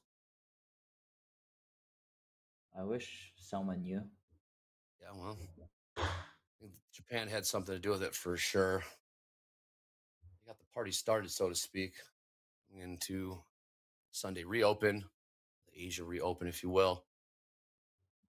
Yeah, buyers are trying to take this thing higher, and it's being met with some resistance. Look at Top Step daily levels at this 18,085 level. Order Yeah, we just filled. went through yesterday's value area low, 18,070. Some sellers. Yeah, there's the sellers at the resistance zone there. Front run the 100 level 100. by Yes, they did. a point or two, but there's the sellers back again. Yep. There was, yeah. See where they take this now. 1,000 lot is still there to the downside in the ES. Not seeing any much paper in the NQ. Eddie, if you see any paper, holler. Sure thing. 52, 52.45 last trade. Very interesting area right here. Delta update. Thanks, Hogue. Minus 900 in the ES, plus 2,200 NQ. So maybe some bottom picking coming in. A lot of times these sell-offs can be fueled by the longs, if that makes sense. Puking their stops, pick the bottom, and it will not go. Sellers just face them. But here we go. Some buyers stepping back in. Yep. In the ES, we have about 1,000 at 52.35. Okay. 1,115, which isn't too far off. No, it's not. Keep an eye on that. We do know ES likes to find liquidity. Anne Marie says, we haven't had the 2:30 Eastern time reversal in a slurry of weeks. Would be nice if one firmed up today. Agree, Anne Marie. Yeah, Play has been on the smithereens for the time being. From the sellers. That was the pullback. That That was was the indeed. pullback, Dave. That's right. Those say, I can't get in. I can't get in. There's your chance. Yeah, you got to take a little bit of heat. This is going to be, the buyers going to step in and keep pushing it. Well, that's the thing. No one knows. But as KV said, this is a sell zone. Never got to those hundreds, 18,100, but close. Yeah. Close. Yes, close, but no cigar. Earl Hungus stopped for about $330 in profit in the micros. Well done. You can still make money being long in a downtrending market. Just can't get married to the position. Here we go. All right, so I got in with momentum. I'm What price? in at 18,048. 048. Nice, Okay. Gabe. Yep. Risking Where's your about stop? half. Stops at 68 1/4. Okay, 68. Stop. I'm risking half of my my P&L on the day, so half of my winnings trade size, so about $400. Short from 48. All right. Keep an eye on this ES again. 235. Big bid. Keep short from 48. 18,048. I like the trade idea. Nothing showing. Kind of needs to go right now, though. Like if it stalls here, Back edge. yeah, if it stalls here, I think we're headed a little bit higher in that correction phase. But The only thing you don't want to have right now is a higher low to be formed here. That's the only thing. All right. George asks, what's your Order risk? Right filled. now, my risk is around 24 points. That's what the table is showing me. 24 points. That's basically the minimum stop loss I would put on the trade right now for NASDAQ. Stay strong, Gabe. Minimum. Stay strong. I'm staying strong. I Yeah. held through that. Yeah. Risk is defined. Seller Feel steps it. right back in. Now we want to just see a nice push. Stick to the plan. Don't let the wick There's some bottom pickers down here that definitely have stops not too much lower. ES trying to push it here. ES might be If it leading. breaks, it should be aggressive though. So Yeah. Probably going to test beneath these 18,000s. Again, But you top just step needed to daily take levels. that low. All I'm asking for is the most recent low from 15s. 120. Yeah. Okay. So Looking for 15s. 15s. Yep, that'll put me at 50% Order of the filled. profit target on this combine, so I can't exceed 1500 on the day. So that would put me right around there.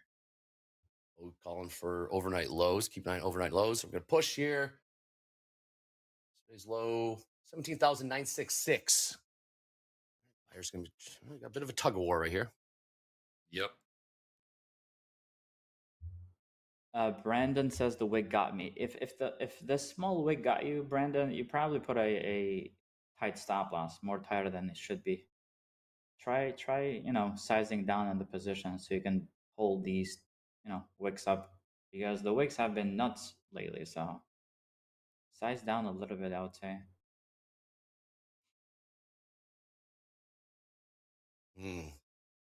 This is not the reversal I wanted to see. The higher low is. Order I think filled. I'm going to reduce my risk a little bit more just in case this comes. Stay strong. Here, but stay strong. Short from 48s. There's no volume increase, so yeah, this is weak, man. I don't see it pushing higher with this type of volume unless we get some crazy spike. 18,000, 18,030s. JCS, how many tick stop loss? The stop loss should be based on the chart itself, but if you want to talk about minimum, 92 ticks right now is the minimum stop loss that you need to place on NASDAQ. Anything lower than that is too tight for you to be actually trading this correctly. But yeah, look at the chart first. The chart tells you Order filled. mainly what you need to know. Trader Jay says, when I switched to micro, I started killing it. I've been hearing that a lot lately, like a lot. Yes. There's people killing it with micros. Big I shift just went to over the micros. trade that we were in yesterday as well, just micros, and that's what you need in this volatility. NQ Order is like filled. you get stopped and then the trade starts going in your direction, and it frustrates you. So it's not worth Stay the strong, risk. Gabe. Yep, yeah, look so at far the stop location is looking good. I'm glad I didn't move it. Yeah, the I just- wicks are nasty. Yeah, they're brutal. I mean, they're 20 points.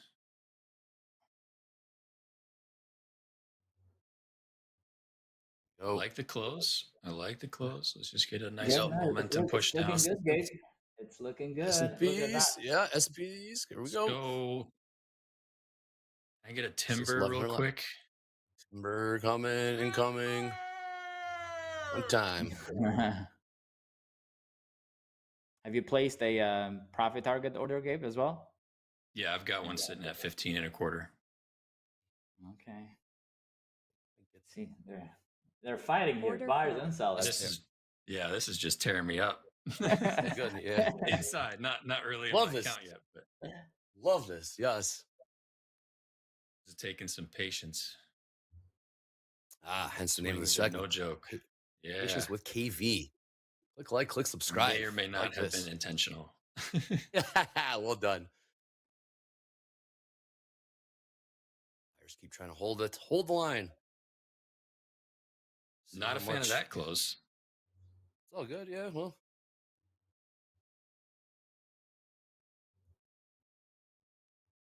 Well, take us lower. Well, what Feels time like frame it. are you on, Gabe? I'm just on a 1 minute right now. 1 minute. Let's see how this 5 closes here in 2. You looking at the Mhm. 5 right now? I'm looking at the 5 on look at the 5. chart here. If we close with a little bit more seller pressure, it might be nice. Feels weak. Feels weak. I will say the 5 minute looks a lot better for a continued move down. Agree. The 1 minute, we're It just looks seeing some good, yeah. consolidation that's really Yeah. wicky. So Apple yeah, on just the broke 5 minute, even bloodbath. Thank even you, this Laurel. Order filled. S3 level that I had here, we never closed above it, so we just got rejected off of that level, came back down. Unless we make a base here, this looks like it wants to just slice through lower lows. Apple just broke. I really don't Yep. see Nasdaq holding here either. Apple Order broke really filled. strong. I mean, we just sliced through previous day high on Apple, and it keeps on going lower. So There you go. we might just be lagging a little bit on the NQs here. So let's Right. see. Yep. Keep in mind, I got that liquidity downside here in the ES. Might do a liquidity sweep. Might pull the NQ with it. And Apple breaking. Might be lagging a little bit. Stay strong. 50-50 across the board on the tilt. I hate it so much when this happens because you get in for a quick move down and it just ends up just consolidating for so long, and it's like it's eating up your patience. Yeah, Chat is tell saying me about it. Nvidia below 100 or Nvidia below 100? Yes. Nvidia trading $99, 99.91. Wow. Order filled.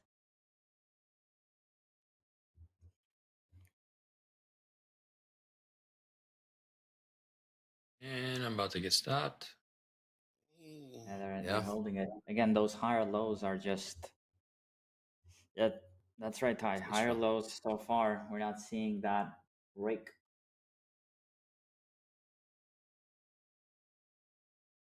Chris says this is a controlled demolition. Love it. All right, stopped out.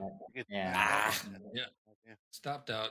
So still green, 463, but yeah, Small winner. It's all good. Now here's a question, Gabe. You were up almost double that.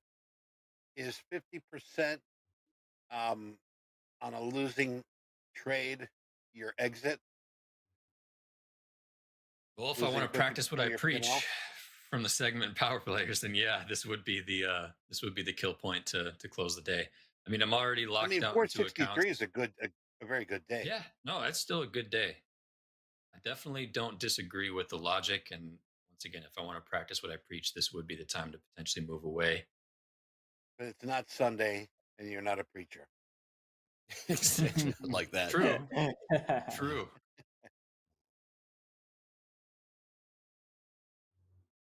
You know what? I was going to give a shot here. Good shot. Same thing here, Gabe. I try to practice what I preach. We're only human. I catch myself and I go, idiot, practice what you preach. But Yep. we're going to fall off that.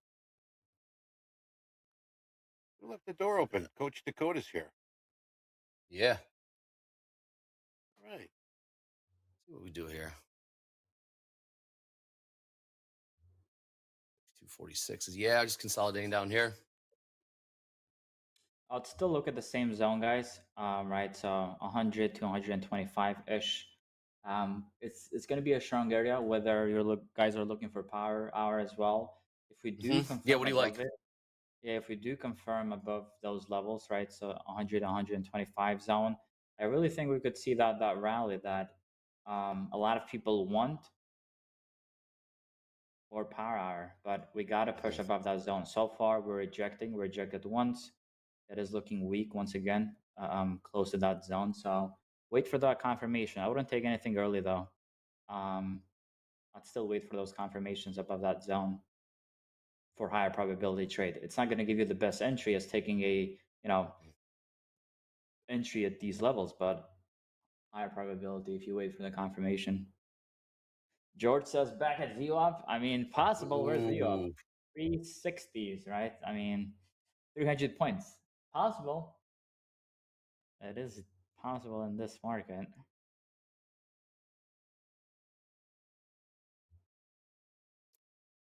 Can't figure it out one way or another. Yes, there's Dakota, David Green, and Hogue joining us for Power Hour today. Hopefully you caught that group coaching with David Green. Went over the MOC process works. We'll probably touch on it again in Power Hour. You know, Dre, we really had some really cool people joining us here, especially with KB coming in. We missed you last week, KB. Yeah, Oh, yeah. Powell took my spot last week.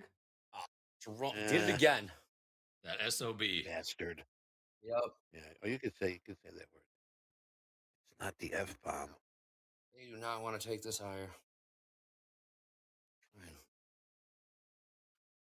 And this is where a little bit of FOMO steps in. Big time. We're back at entry.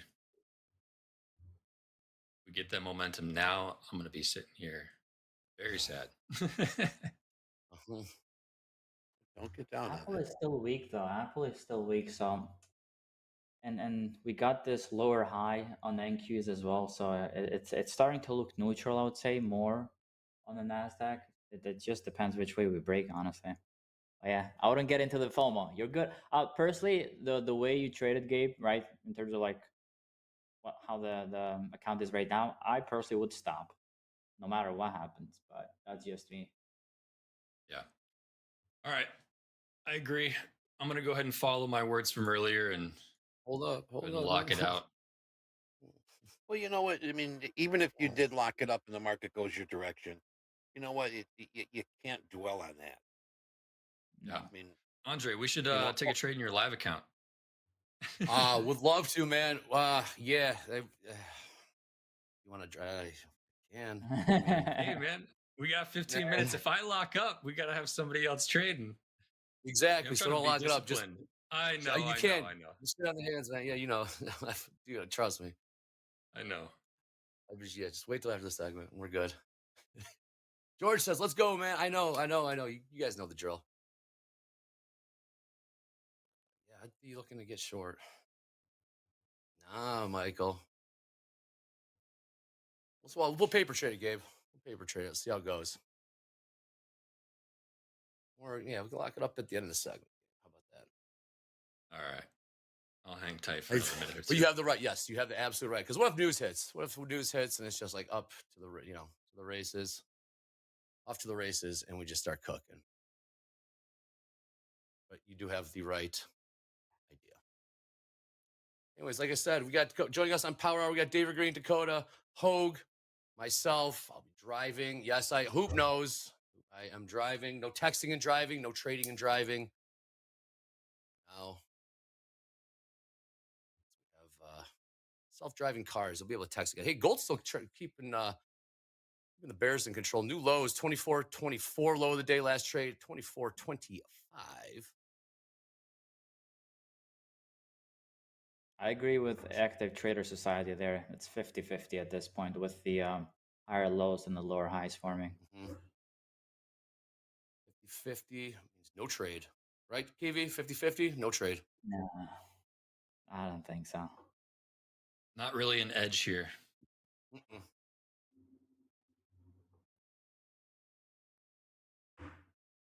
One way or the other. Order It's filled. conflicting. I mean, don't get me wrong. Yeah, no. It looks like we want to go lower, but at the same time, we're still not given the right price action. You see that? The biggest thing that makes me, Order again, filled. in terms of a move lower, Apple is still falling on the other end. And then this zone never got broken. Look at that. Look at those sellers now. Shit. Look at this shit. And there we go. 1,000 lot. S&P's filled. 1,000 lot Wow. filled to the downside. Wow. Off to the races downside. got hit. There you go. Yep. There was That's a new TP. day low. Little bounce here. A lot of volume What was coming that? in. What was that price, Eddie? Sorry. Was it 35s? 35s 35. on the bid? Yeah. 700 on bid. 235. 235 filled. Yep. Got some more? Yeah, man. Let's see. Nothing really sticking out more to the downside. Upside. 500 lots. These days, 500 other lots than- just ho hum. Those are just Other ho than that low at 966 there, Andre, yesterday. Yep.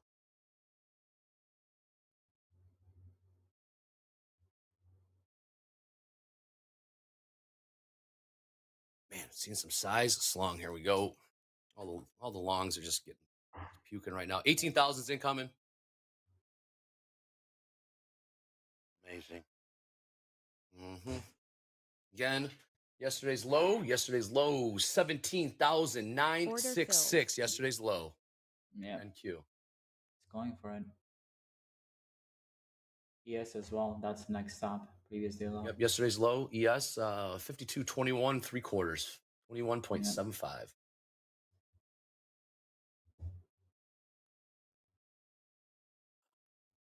Still selling off, now making new lows. Yes, same situation.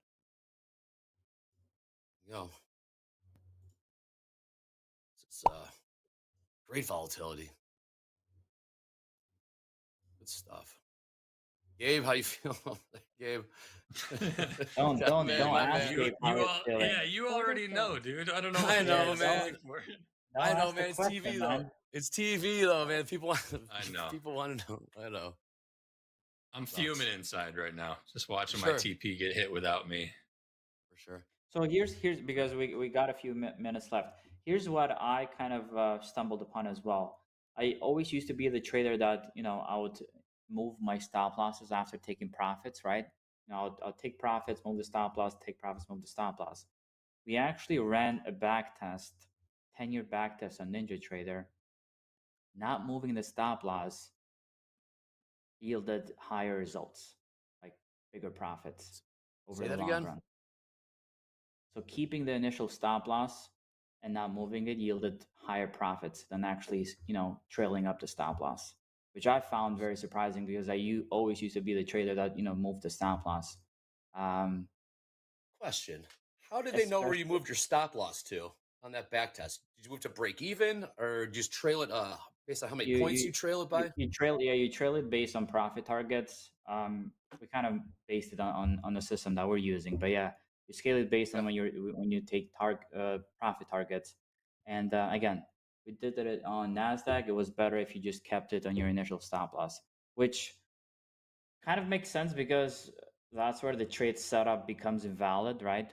Only at that point, when you start trailing it, you get tighter and tighter to getting stopped. But that was very interesting to see. And even on a trade like this, right? Let's say someone took the top of this trade, right? On this setup, they got filled as close as possible. So maybe their initial stop loss was a little bit higher, right? If they trailed that stop loss, they would have gotten stopped around this area before the next move down happened. I don't know. Just Interesting. I was surprised about that a little bit because I You always can't used run. to move the stop You can't loss. hide. I will find you. I will find your stop and stop you out. For I am the market and I know who you are. Goldman at it again. Goldman Intern season. intern. Yeah, Goldman interns hunting. All right, I'm gonna try to make another push here. 18,000's incoming. Order filled. S&P's trying to make new lows again.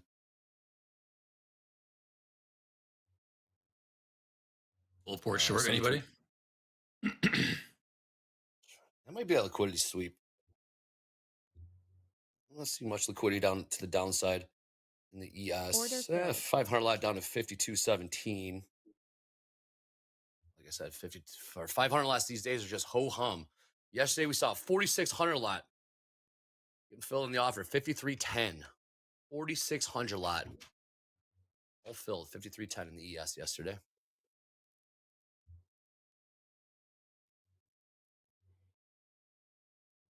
%74% short on the YM. Continue to make new lows there. Gold just grinding lower. Lows in gold.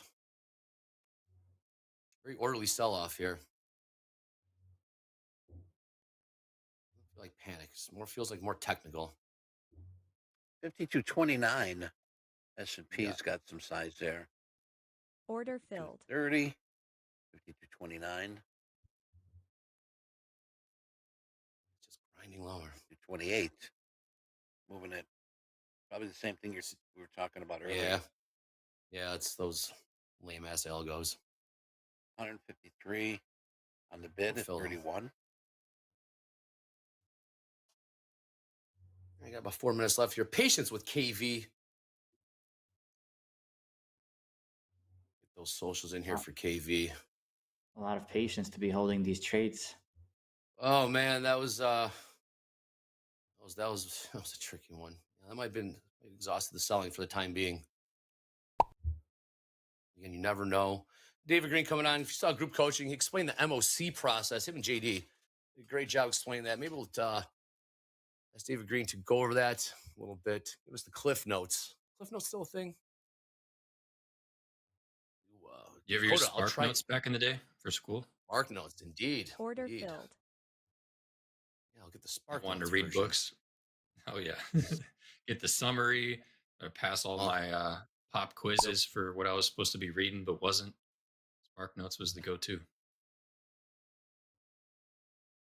Kind of just chilling right now. Dakota, I'll try and bring the buyers in for Power Hour. Dakota calling the bottoms here. Cliff Notes. Oh, yes. Is that still a thing? Might have just dated myself with that. Yellow and black cover, the stripes. Remember? It's in the Walgreens. To Kill a Mockingbird, if you will.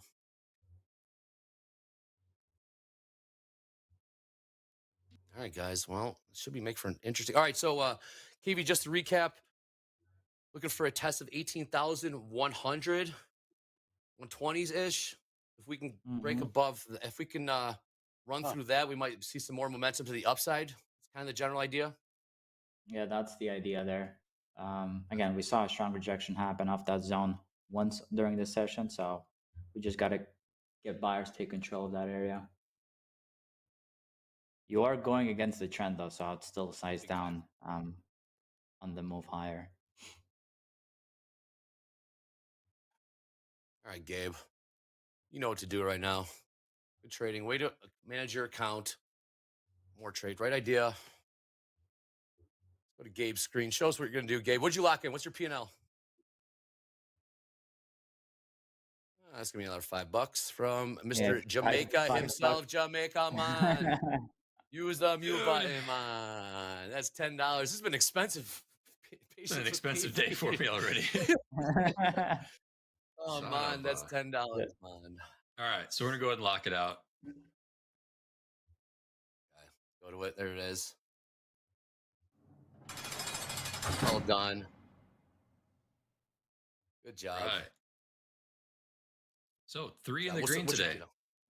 Excellent. 463 excellent. on this one, 1482 on the other one, and then the third one was once again passed. So pretty solid day today. Proud of. Good job. Everyone give it up for managed Gabe the in the plan chat. well.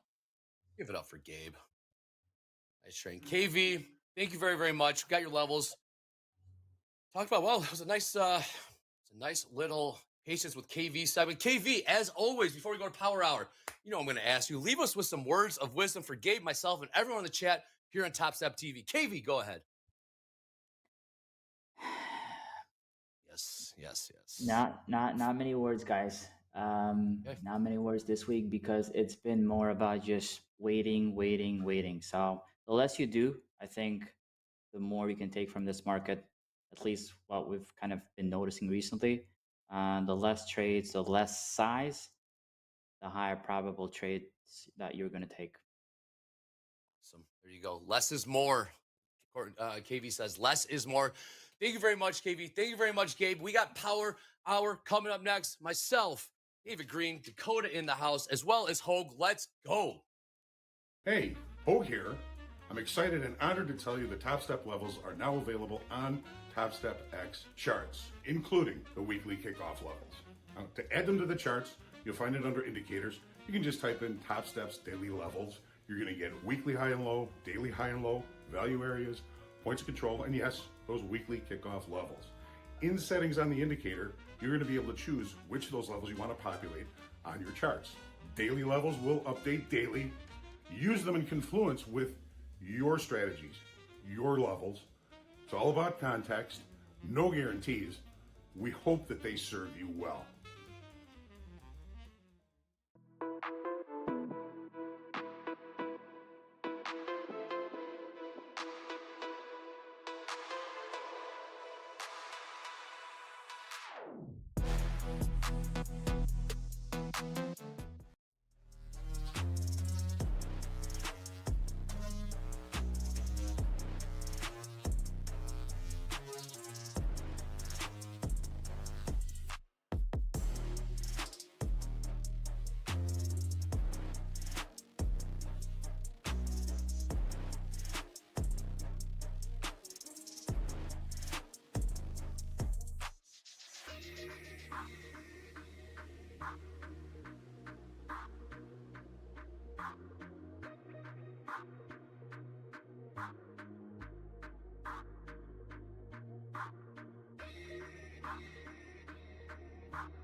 Order filled.